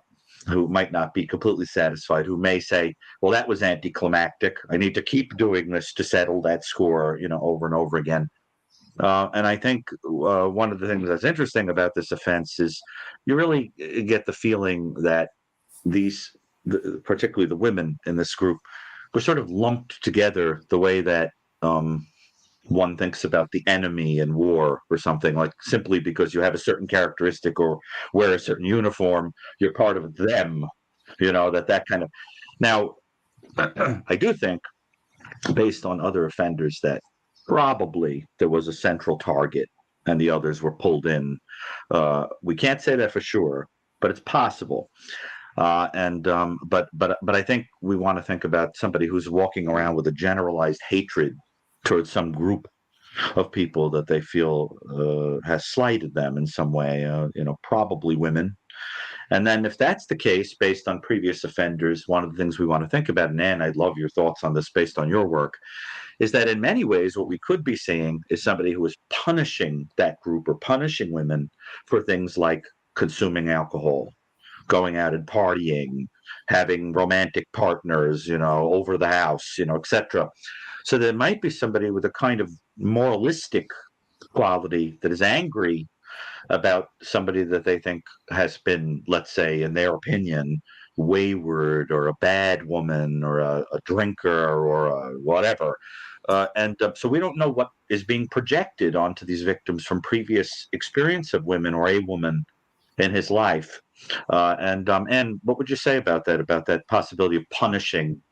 Oh, yes, absolutely. That can be a clear motive too, that they're doing things that they shouldn't be doing. And in a way, it certainly does fit in with a misogynist type, where that and the anger at the women. That's why it's so important to try to get more information on. That's me again, I guess. Get more information on the crime scenes. Yeah. Yeah, it's so fascinating. I mean, the dynamics of this, the blitzkrieg attack. One of the thoughts that I had early on was that the young man there, not being insensitive or to the families or anything, but I just felt he was perhaps in the wrong place at the wrong time. Yeah, and that the targets were definitely towards the girls within inside of that environment. And One of the other thing that Dean and I talked about, and with others at the Cold Case Foundation, was that one brick in the back of the house. It's a cinder block with a brick on top of it, and it was almost as if it was, and there's been a very, variances of discussion in relationship to what its relevance is, but it almost looked like it could have been utilized as a seat or a tool to step up on, to look at.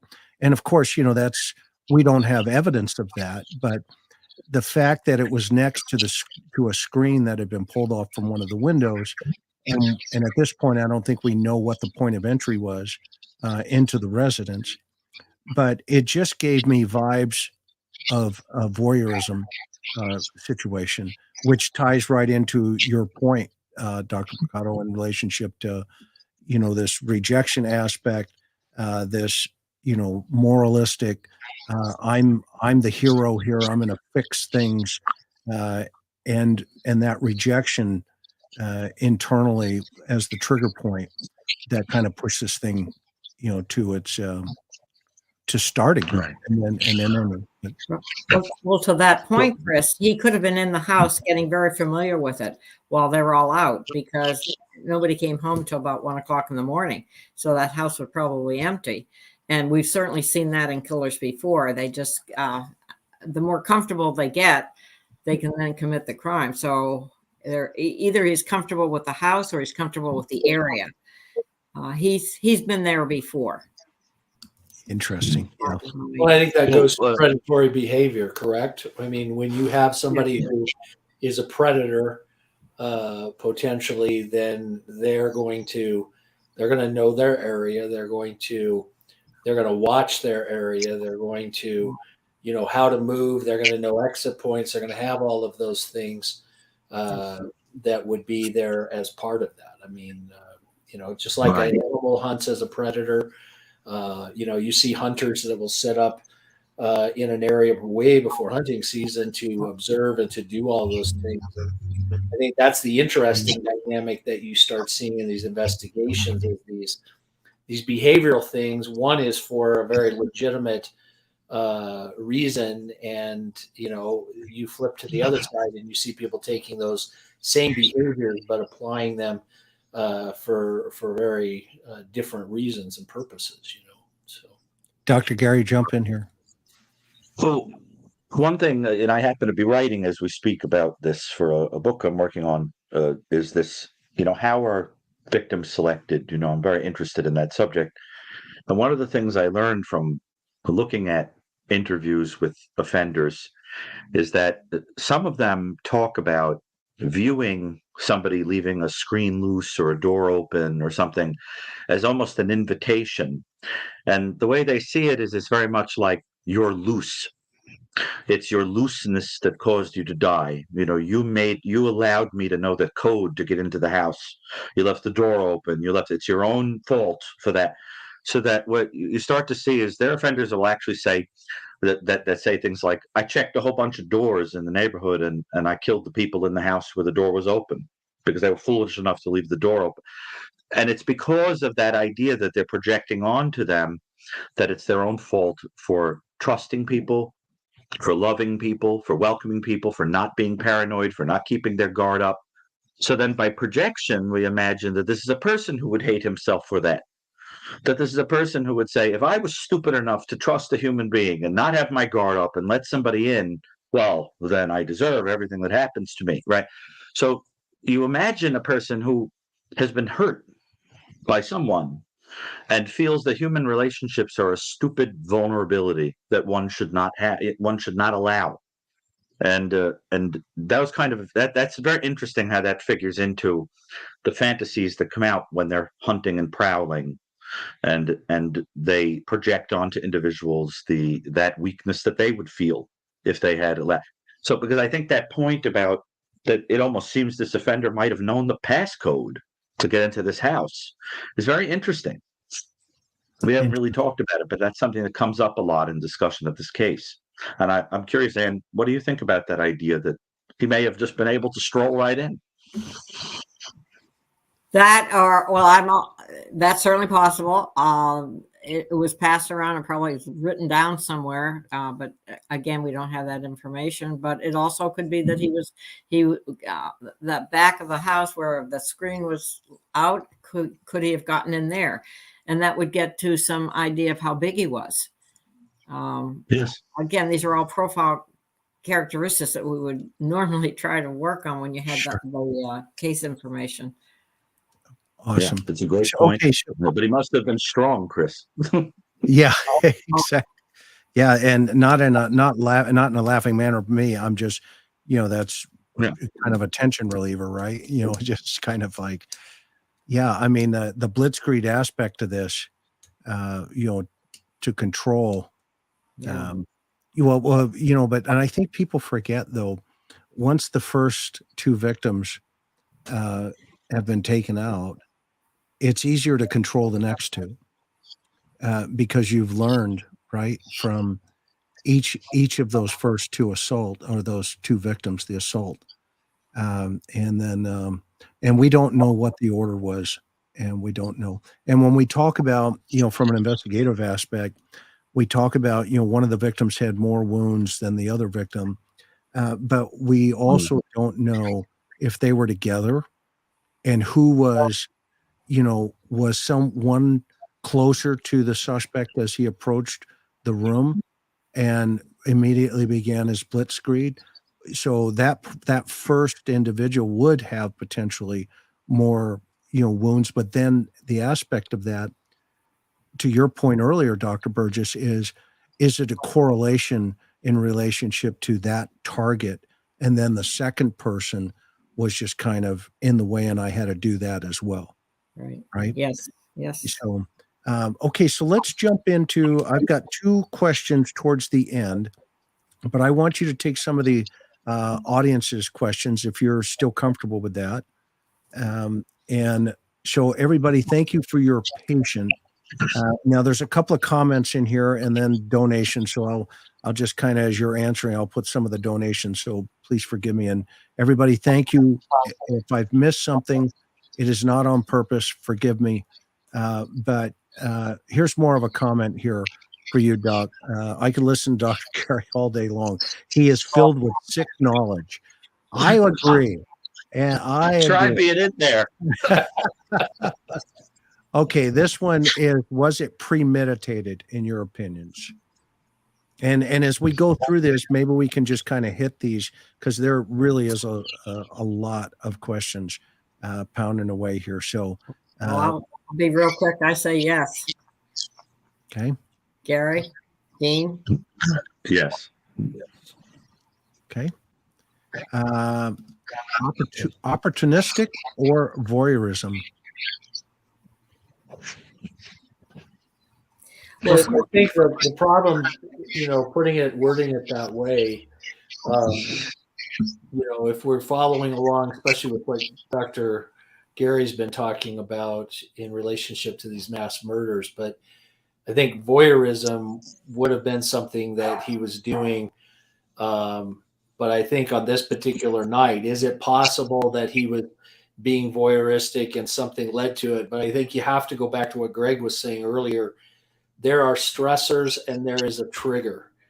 And we don't know what the combination of those two were, but that's the key as to why that night and why in that manner, at that moment. So there are things that build over a period of time that he's very much aware of. And then something happened in close proximity to that. I mean, we see that in these cases that we look at all the time, that the combination of those two things. And it may not be something that, hindsight, having all the information, we go, oh, well, that makes sense.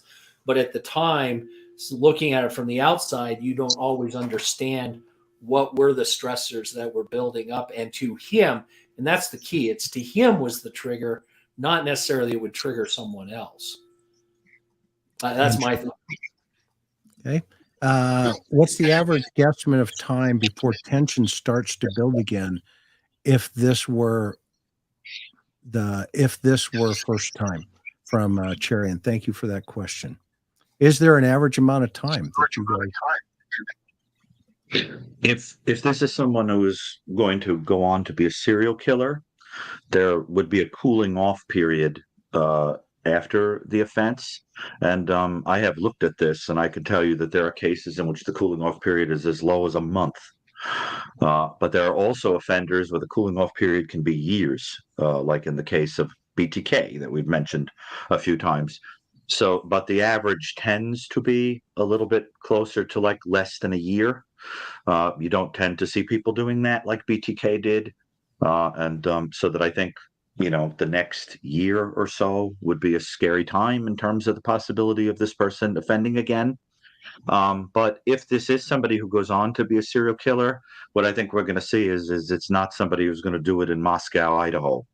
I think it would be somebody that would target very randomly somewhere else, because the whole point is to convey that godlike feeling of I can strike anywhere.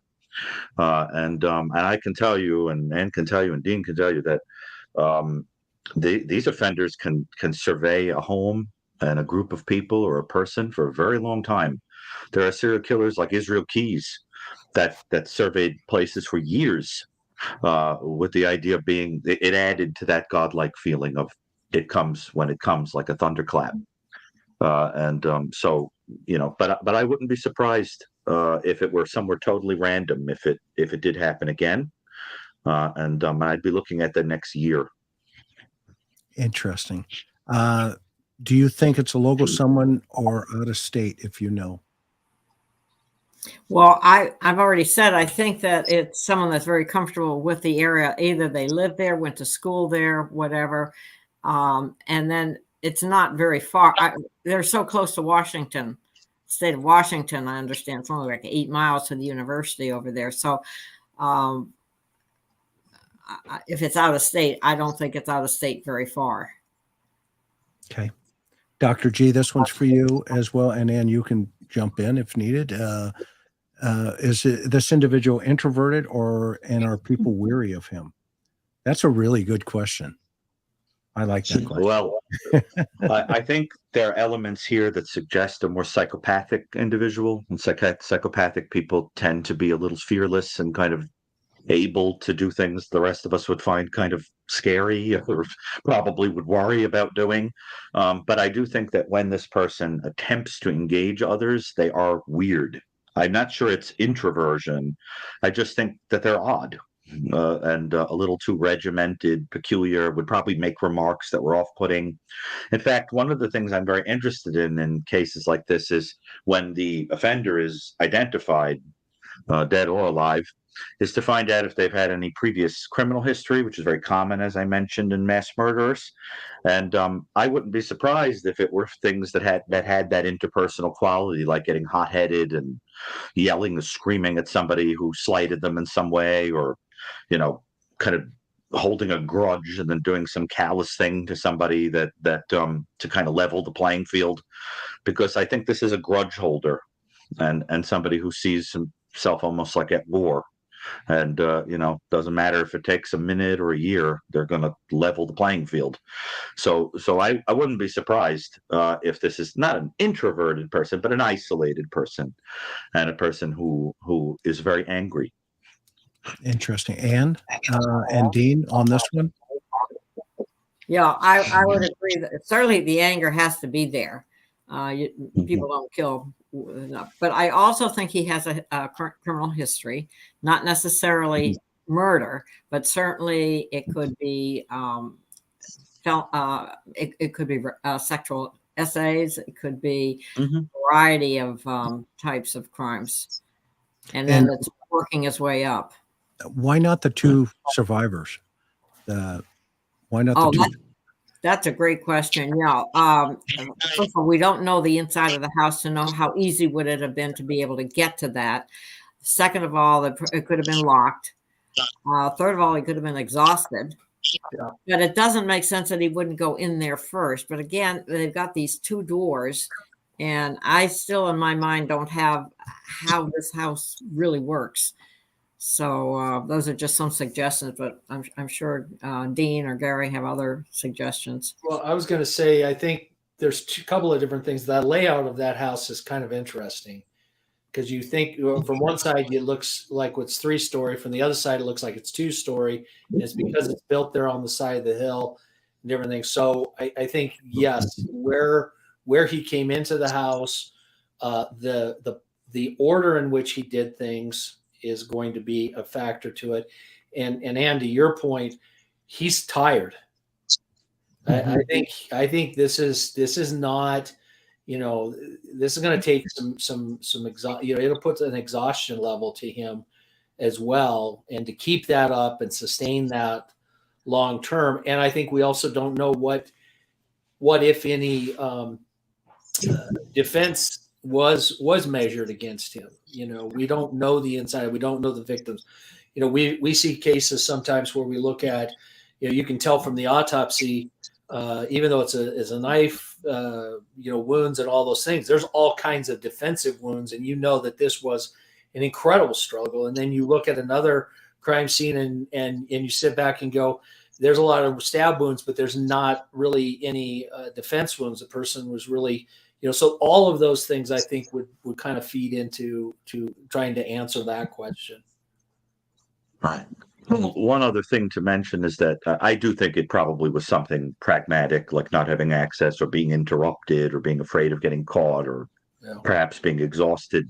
But another element of it is that if the psychology of this person is like we're sort of suggesting, then the arbitrariness of some people being killed and some people being let to live also plays into the God quality of the individual. So the idea is that it's almost like, some got away, some didn't, but because I willed these people to live and these people to die, figures into that for this kind of a person. That's a fascinating you almost imagine the person who was amused, is amused by the idea of, I chose who lived and died.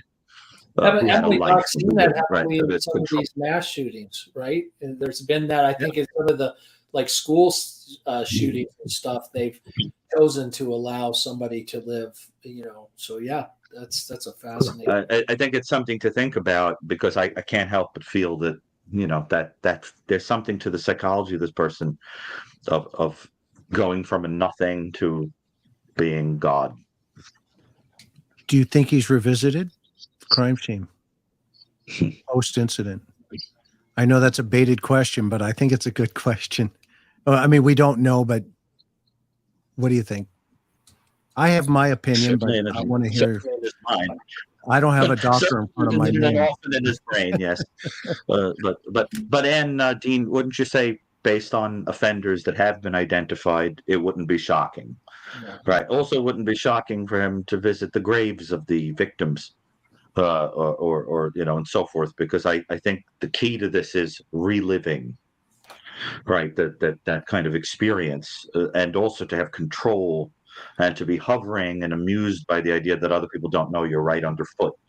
I wouldn't be surprised, but based on other offenders, but I think we just don't know. But it's possible. Ann, Dean, what do you think? Well, I was just thinking about what Ed Kemper said, and if he does, first of all, he's very well planned on this, and I don't think he wants to get caught.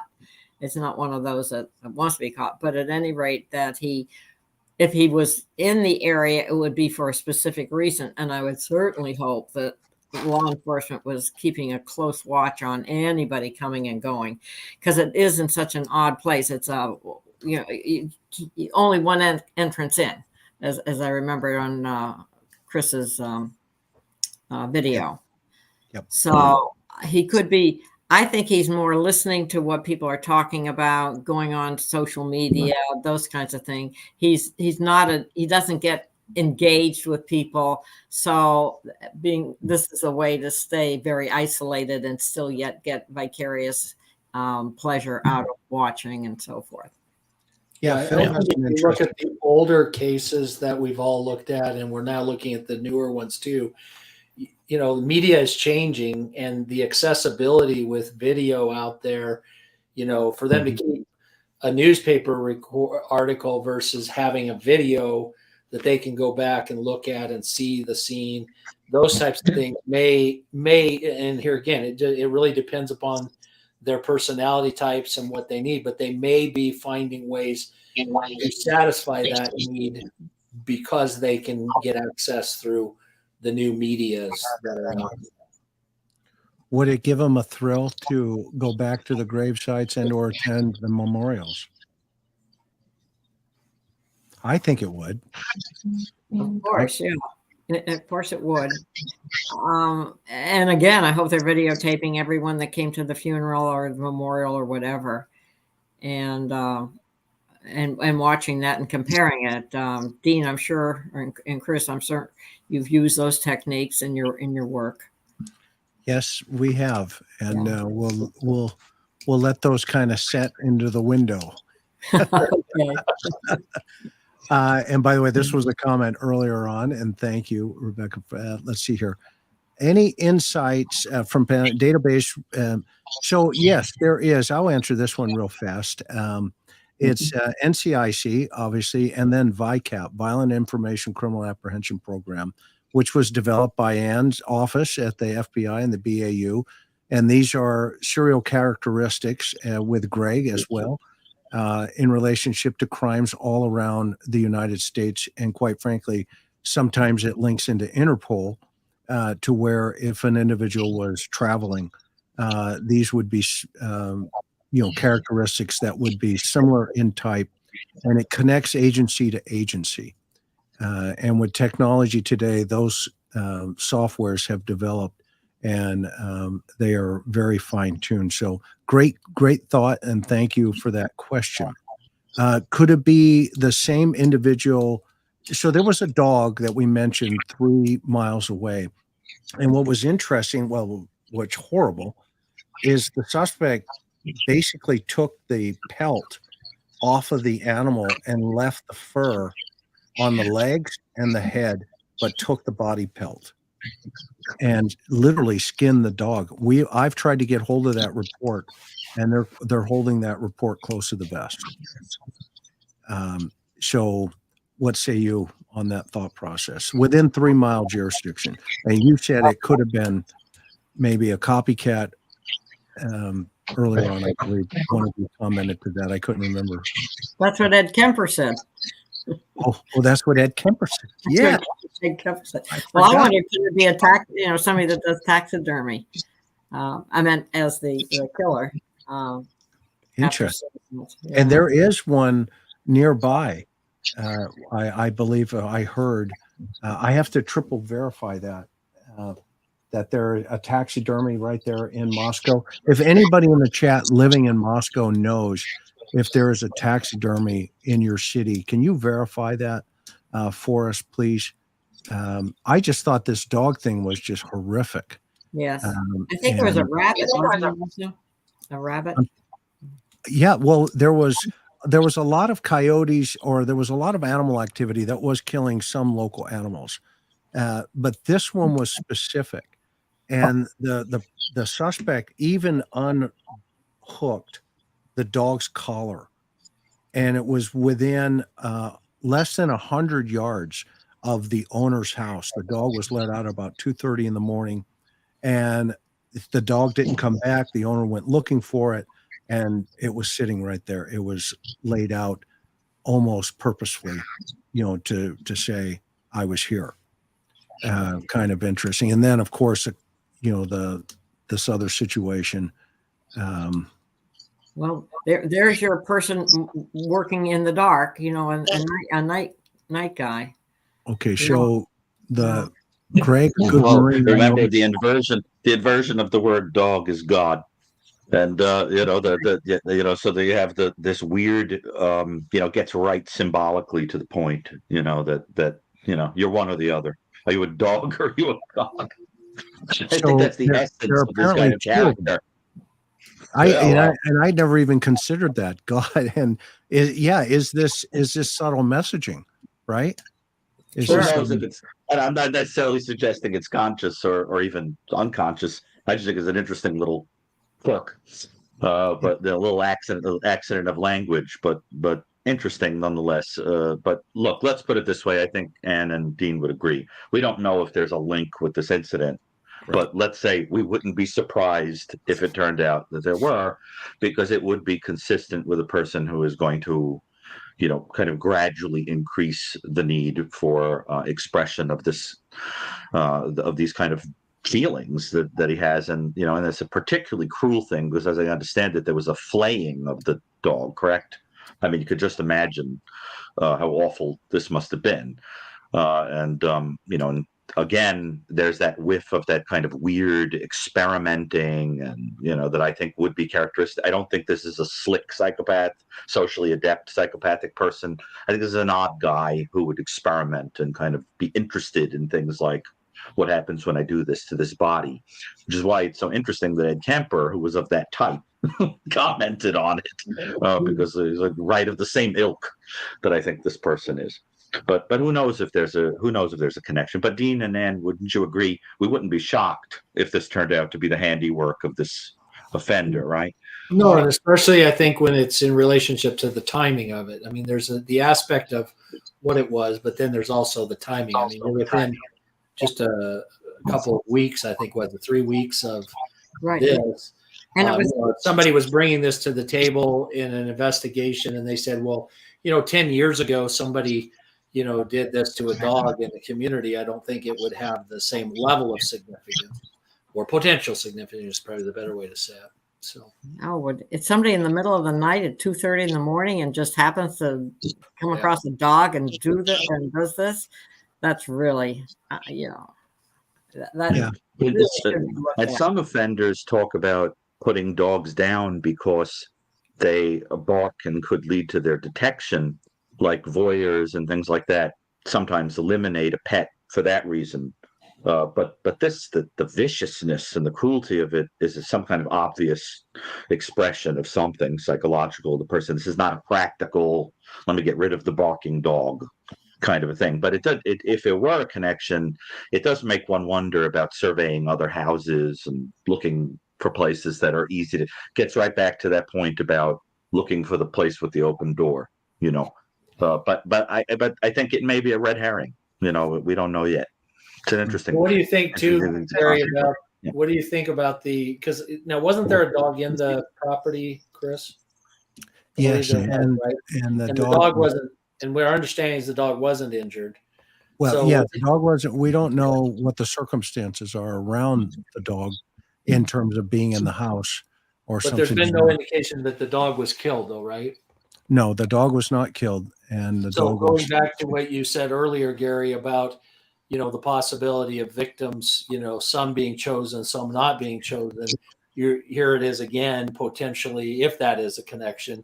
I don't always have to kill the dogs. I can leave some, and it's back to that same kind of thought process. Arbitrariness. Yeah. So this question, did you want to say something, Ann? I'm sorry. No. Okay. I think that's great. Could you please explain what Ellie meant? They have a pattern. Is it? I have no idea. Does it have any more context? A pattern? I can say. No, Ellie. So they're in the press release. They say, we don't have a suspect at this time. These individuals are not involved. That's kind of a word salad, right? And then simultaneously, there's a correlation to we have a pattern of some sort. So they must be onto something that they're not talking about, and their focus right now is clearly on finding the white Hyundai Elantra car vehicle. And there's a lot of speculation, but I don't think we have the details to that information right now currently. So that's a great question, and thank you for asking that. But maybe a pattern of movement, it could be, but I don't think we know. I don't think we know currently at this point. Observed a pattern. Okay, so observed a pattern. Thank you for putting that correctly. So apparently they saw consistency in relationship to the flow of the incident. Is basically what they're hinting to. So let's see here. Here's one. Could it be a sociopath personality? Doctors? Very easily. Yeah. Very easily. But the interesting thing about that is if this is somebody with some degree of, well, I would say, psychopathy, we would expect some criminality and kind of delinquent behavior across the lifespan, which could help in terms of history in this individual and things that might have happened in the juvenile years. So that it's an interesting question. If this is a psychopathic personality, this isn't going to be their first rodeo with a criminal offense. There are some that don't act out until they're older, but chances are there have been little incidences here and there, to the point Ann made earlier about that. It wouldn't be shocking if there was previous criminal history. It just wouldn't be for murder, I don't think. So your 5,800 students in your classroom tonight are thanking you for a master lecture.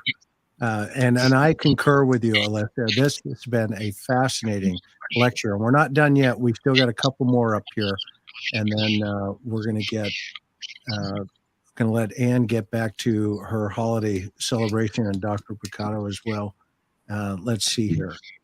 Okay, I got that one. I just answered that one. Somebody, when we had mentioned drugs, would steroids, I actually had, in fact, they just did a deal on it. Our agency had a domestic where the husband was on steroids, but it was a domestic situation. And of course, steroids can play a role in relationship to a psychosis of some sort, if I remember correctly. And it's like methamphetamine. I mean, we used to say the knife went on full auto, right? When you get into these horrific crime scenes where, just multiple stab wounds. And it was because, to your point earlier, Dr. Burgess, that the individual was just under the influence of some very, crazy stimulants. And that was actually one of my, last situation. Do I think this is a drug deal going wrong? No, this is not a drug. Do you guys agree on I that agree. one? Not, yeah. Dr. Carr, do you think there's a drug deal going wrong? I mean, I'm not seeing any evidence of that. No, but it is important to remember that we're speculating here without a lot of information. We have no real idea. This is our best guess based on what's available. You never know. There are cases where it looks like the behavior very clearly of a lone wolf figure and all that, and then we discover that there was some group activity or gang activity or whatever. I think it's highly improbable. But I think it's always important to put the caveat out there that you never know till you know, because we're living in an era of very new kinds of offenses, unprecedented offenses, ones that deviate from patterns and kind of make us have to change our hypotheses. But I think based on everything we know, it's highly improbable. Well, I think that's why victimology is so important, right? Right. I mean, if we have a full victimology, and I can tell you that the number of cases we've looked at across the country, if I was going to talk about consistency, a lot of these cold cases that are not being solved, very, very narrow and shallow victimologies. And so it's where we start. I mean, it's, there's so much information to be brought to the table with that. And, as we talk about the public life, the private life, and the secret life. So, Yeah. So two parts to this one. Go ahead. I'm sorry. Oh, I'm sorry. I was just going to add that we learned from from our mass murder work that, as I understand it, if the aim is criminal like that, just to eliminate people in a drug deal, you're much more likely to use a gun. And then one might say, well, perhaps there was concern about the noise, and that's why a knife was that where you do see gang activity where there's this kind of butchery, it's when the purpose is to give a message to a rival gang or something like that. I do think this offender was giving a message, but the message was, all the women of the world, better cower, in fear of me because look at what I can do to a woman. But I don't think what we're seeing here is consistent with the patterns and gang activity. Two parts to this. Do you think he was hiding in the house, which we don't know? And two, do you think he was strike again if not caught? Let's focus on the second one because we don't really know the first one, right? We can guess, but we don't know. but do you think he'll strike again? I think- That's a scary question in a college town. I know. Right? I know. Yeah, I want to be That's why I sensitive don't to know. this. Whether we want to really go there.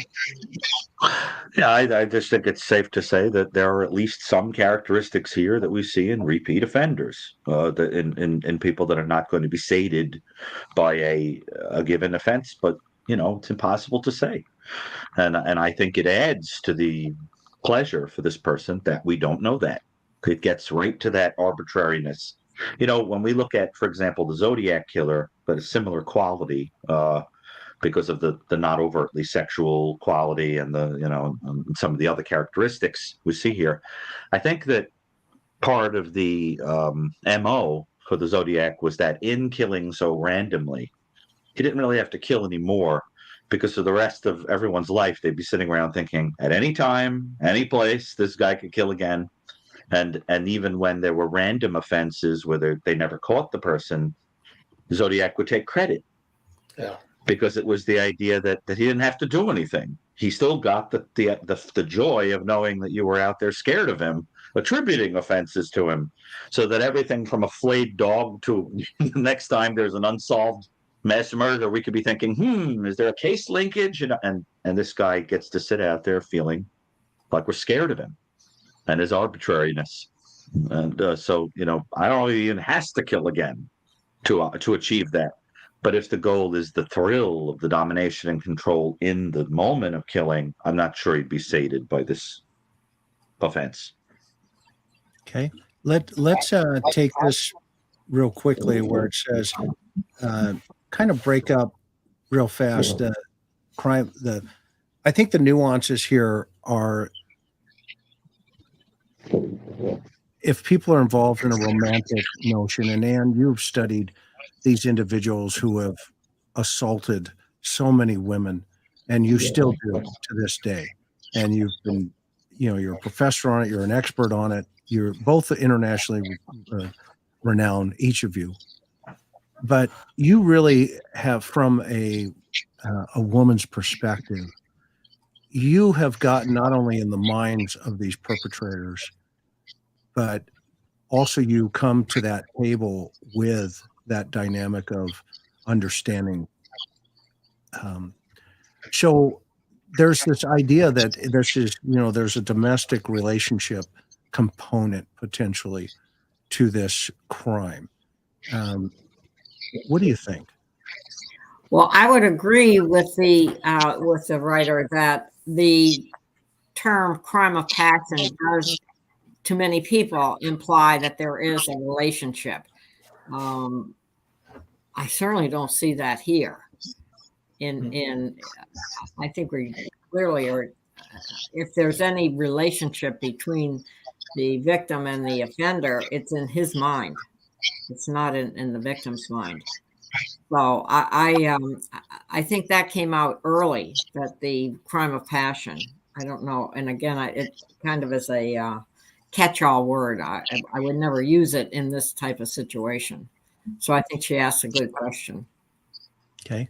And Phil, who gave an earlier comment, Dr. Gary, you're going to have to answer this one, because it's above my pay grade. Well, psychopathy, as it was kind of laid out by, Keckley and Hare and other people, part of the reason it's not in the DSM is that the DSM is really making an attempt to be kind of medical and objective, so that a lot of the traits of psychopathy are things that can't be directly observed. They're felt, like finding somebody kind of slick and things like that. So that what winds up happening is that you get this kind of watered down version of psychopathy in the form of antisocial personality, where all that's left are the objectifiably observable traits. And so I think it's a shortcoming of the DSM that the worst of all antisocial personalities, the ones that rise to this level of psychopathy, they're lumped in with your garden variety, criminals that, knock over a store and things like that, when you're really dealing with people who have a personality-based and fantasy-based need to go out and repeatedly commit crimes to right some old wrong and play out domination and control, are lumped in with a person with garden variety antisocial personality. And I think it's a shame.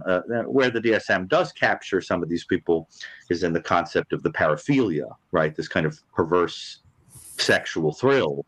But I think it is missing the proper categorization for people who are these creme de la creme, shall we say, of psychopaths, that kind of go all the way over into what we're looking at with some of these kind of really awful offenders. So this one here, and thank you again. That was, you would probably say and write a paper about it, McDonough, and get it back to me in about a week. I love it. So this is more of a comment, obviously, from Mary. He obviously had to be exhausted taking 4 people out. And that's one of the dynamics people forget. It is a lot of work. Not to be callous, but it is a tremendous amount of work. Personal motives? We don't know. What do you think? We don't know, right? It's a personal crime. I think we've agreed there that it is personal to the killer, but we don't know at this point anything more. I think Gary has certainly well laid out the possible parties to all of this. Yeah, I answered that one. You guys you're a brilliant panel, and you keep packing the room. There is almost 6,000 people now. They're not going home. That's the point, right? It's like, I'm trying to get through everybody's question, but I've got to be sensitive to the doctor's time here as well. Thrill seeker, outdoorsman. Outdoorsman, yes. Yes. All right. Thank you so much for your kindness by saying that.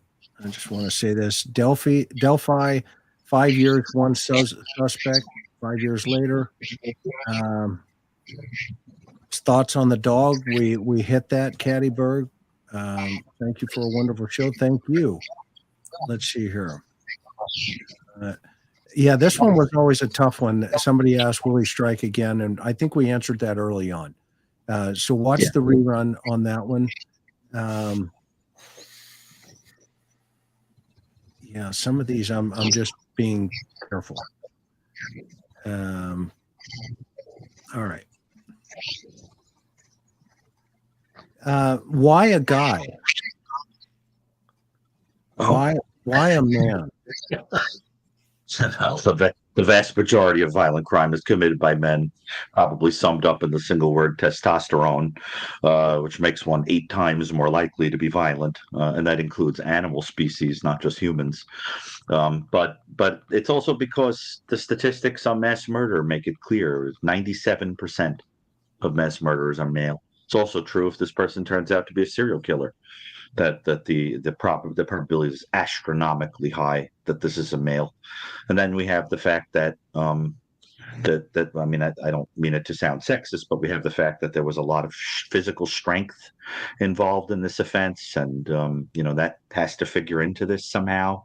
And then we have the fact that we're gleaning that there was some resentment of women, which you tend to see in heterosexual offenders who are furious at women. So I think all signs point to this being a male. I'm curious what everybody else's thoughts are, but if I were a betting man, I think this is a male. Yeah, I would agree. Females tend to do crimes that are more secretive, like poison kind of thing, or they would use, I can't think of a case where a woman killed 4 people with a knife. Maybe with a gun, but not with a knife. I don't know. Dean, you have some? No, I would agree. I think that, and part of, we don't have, again, we're back to that issue of we don't have a lot of the really key information that I think would would help get us much further down the road. But based upon all of the cases that you look at and all of the research that's been done, the highest probability, because we talk about possibility and probability. Is it possible? I guess, anything's possible, but the probability is extremely high that this was a man. Yeah, You see it in familicides. Mothers who kill, the mass murders that are female tend to be mothers Yes, killing their children, right? Or they've eliminated the whole family because of something like I can't take care of them, or because of psychosis or something like that, like Andrea Yates and that type of thing, of killing the children because of some despair, mental illness, etc. Yeah. But like I agree. Andrea Yates case. Yeah. Killed her. Yeah. This is a great statement by Happy Camper. They need to trust their instinct. And let's talk about, that was one of the next two last questions and that we have here for the panel, is what should the public be looking for now? Ann and Gary, Dr. Brucato, what are the post-incident behaviors that will just not look right? You know what I mean? And what should they pay attention to that they could help their own safety? Because it's a young campus or young people. There's another campus about 6 miles away, Western, Washington State University. It's only 6 miles away. And so there is a tremendous amount of tension building in those two areas, I would suspect. So thoughts? Right. Well, I'll just pipe up first. There was information that Kaylee was, somebody was stalking her, or I'm not sure that's the word she used. So certainly any activity like that where somebody feels that they're being watched, good heavens, that needs to be immediately reported. And I know the police can't do anything initially, but you need to get the information to them and then take extra precaution. The one thing that is worrisome about that, if this turns out that one of the victims was stalked, we know that once that person is eliminated, as obviously all four of them were, that they can then move to another target. I mean, we've seen that. All I can say is we've certainly seen that in stalking cases. So it's all the more important to try to get this offender where he should be, not out in the public. So I think to answer the question is just be very, very aware of your surroundings and who's doing what and any odd behavior. I think Gary makes a very good point on the odd behavior of this offender. Dr. Brucato, you want to dovetail into that? Well, I would echo this, and I think an important thing about the profile that we're proposing based on limited information is that this person is, at least sometimes when not deflated, has a rather colossal ego. And I think that where the public needs to be eagle-eyed based on previous offenders of this type is that they tend to kind of want the world to see their work, somehow, so that I wouldn't be surprised if you saw somebody posting something somewhere on the internet, or making an odd statement to a neighbor or someone, that don't mess with me. Or sending a letter in to a newspaper or whatever. So that it's hard for me to believe there's a person who will remain forever in the shadows.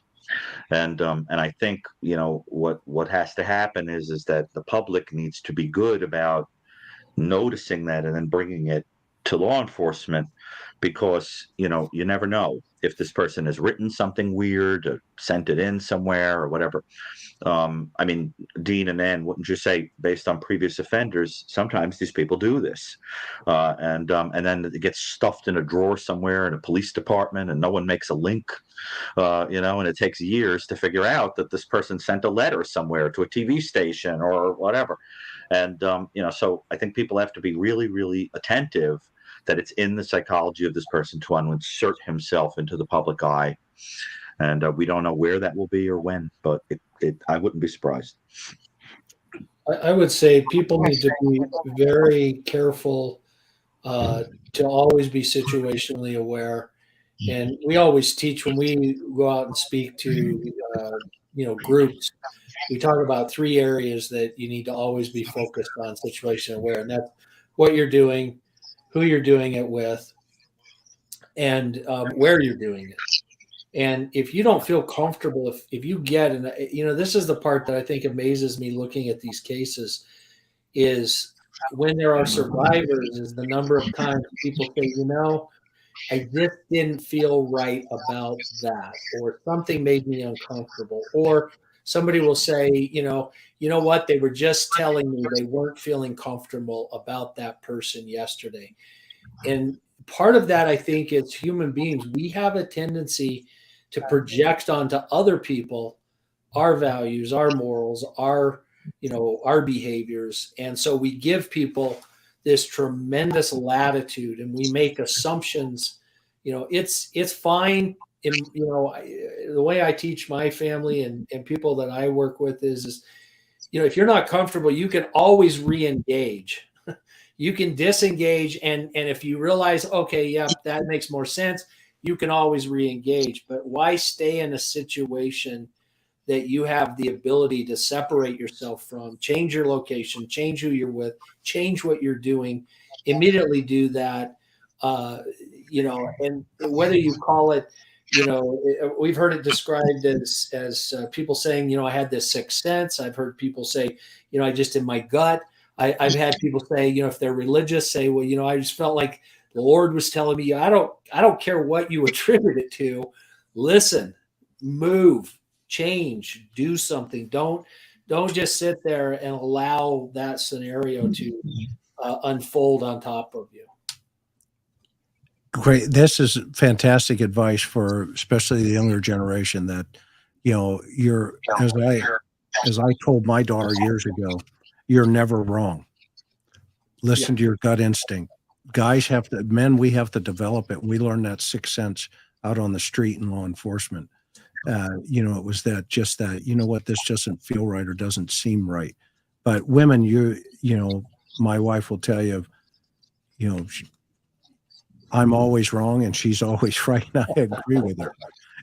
So follow that instinct. And this could be a trigger, Tina, if this was a targeted event in relationship to potentially one of the girls, but we don't know that yet.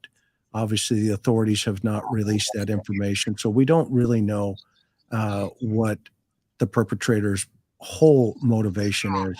What we've discussed here this evening is what this individual, the psychology of connecting the dots with obviously 2 of the greatest internationally renowned doctors in my opinion in this country, Dr. Ann Burgess and of course Dr. Gary Brucato.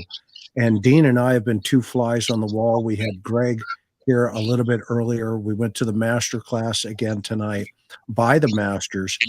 They each have books. Please go to the links below. You will be fascinated by the wealth of information.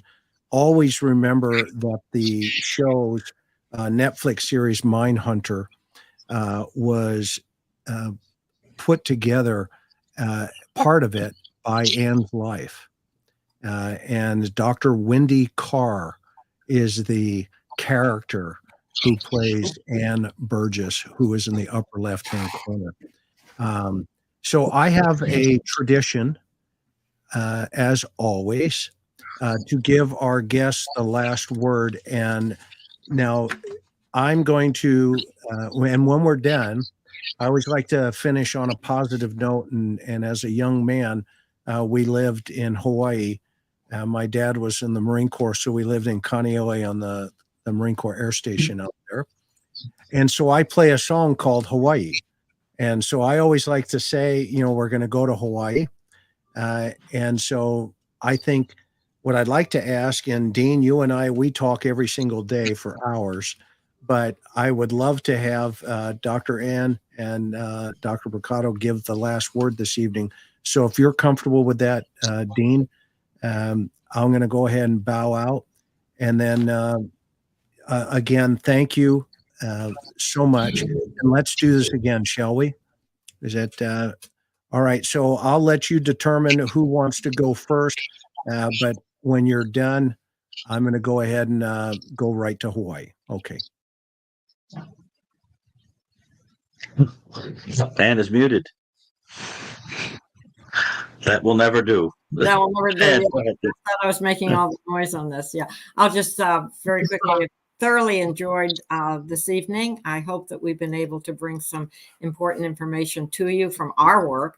That's the basis for this. I wish we had much more information, but I'm glad that people are interested and that they're following it and that they're learning from it. And hopefully that there will be some success in this case pretty quickly. That's what my hope is.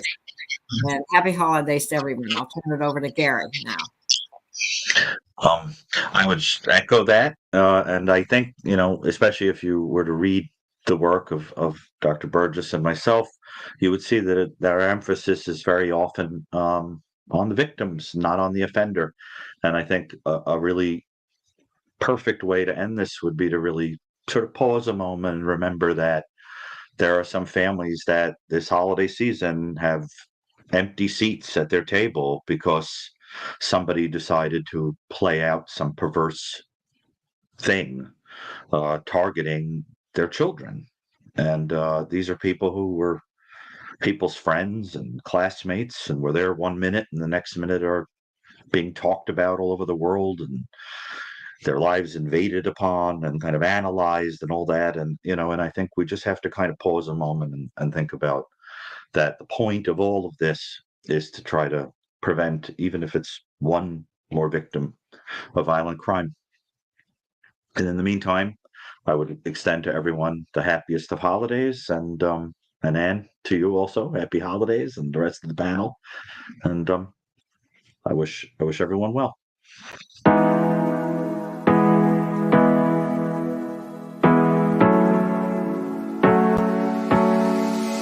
Hard working every day, I'm stressed out 24/7, babe. No timeouts. Wish we could fly away. You and I go to our favorite place. Oh yeah. Make special memories together. I'll be your company now and forever. I say we fly away. You and me go to our favorite place. Feeling the sun on my face in Hawaii. With you, Hawaii. With you, Hawaii. With you, Hawaii. I need a summer breeze, some fresh air to put my mind at ease. No cares. You wanna come with me? Me and you go to our favorite tree. Are you ready now? We jump on a plane now. We're taking away. Yeah, we're taking away. Don't hesitate now. We're taking away. Yeah, we're taking away. We'll never come down. We're going away. Yeah, we're going away. You and me. Feeling the sun on my face in a while.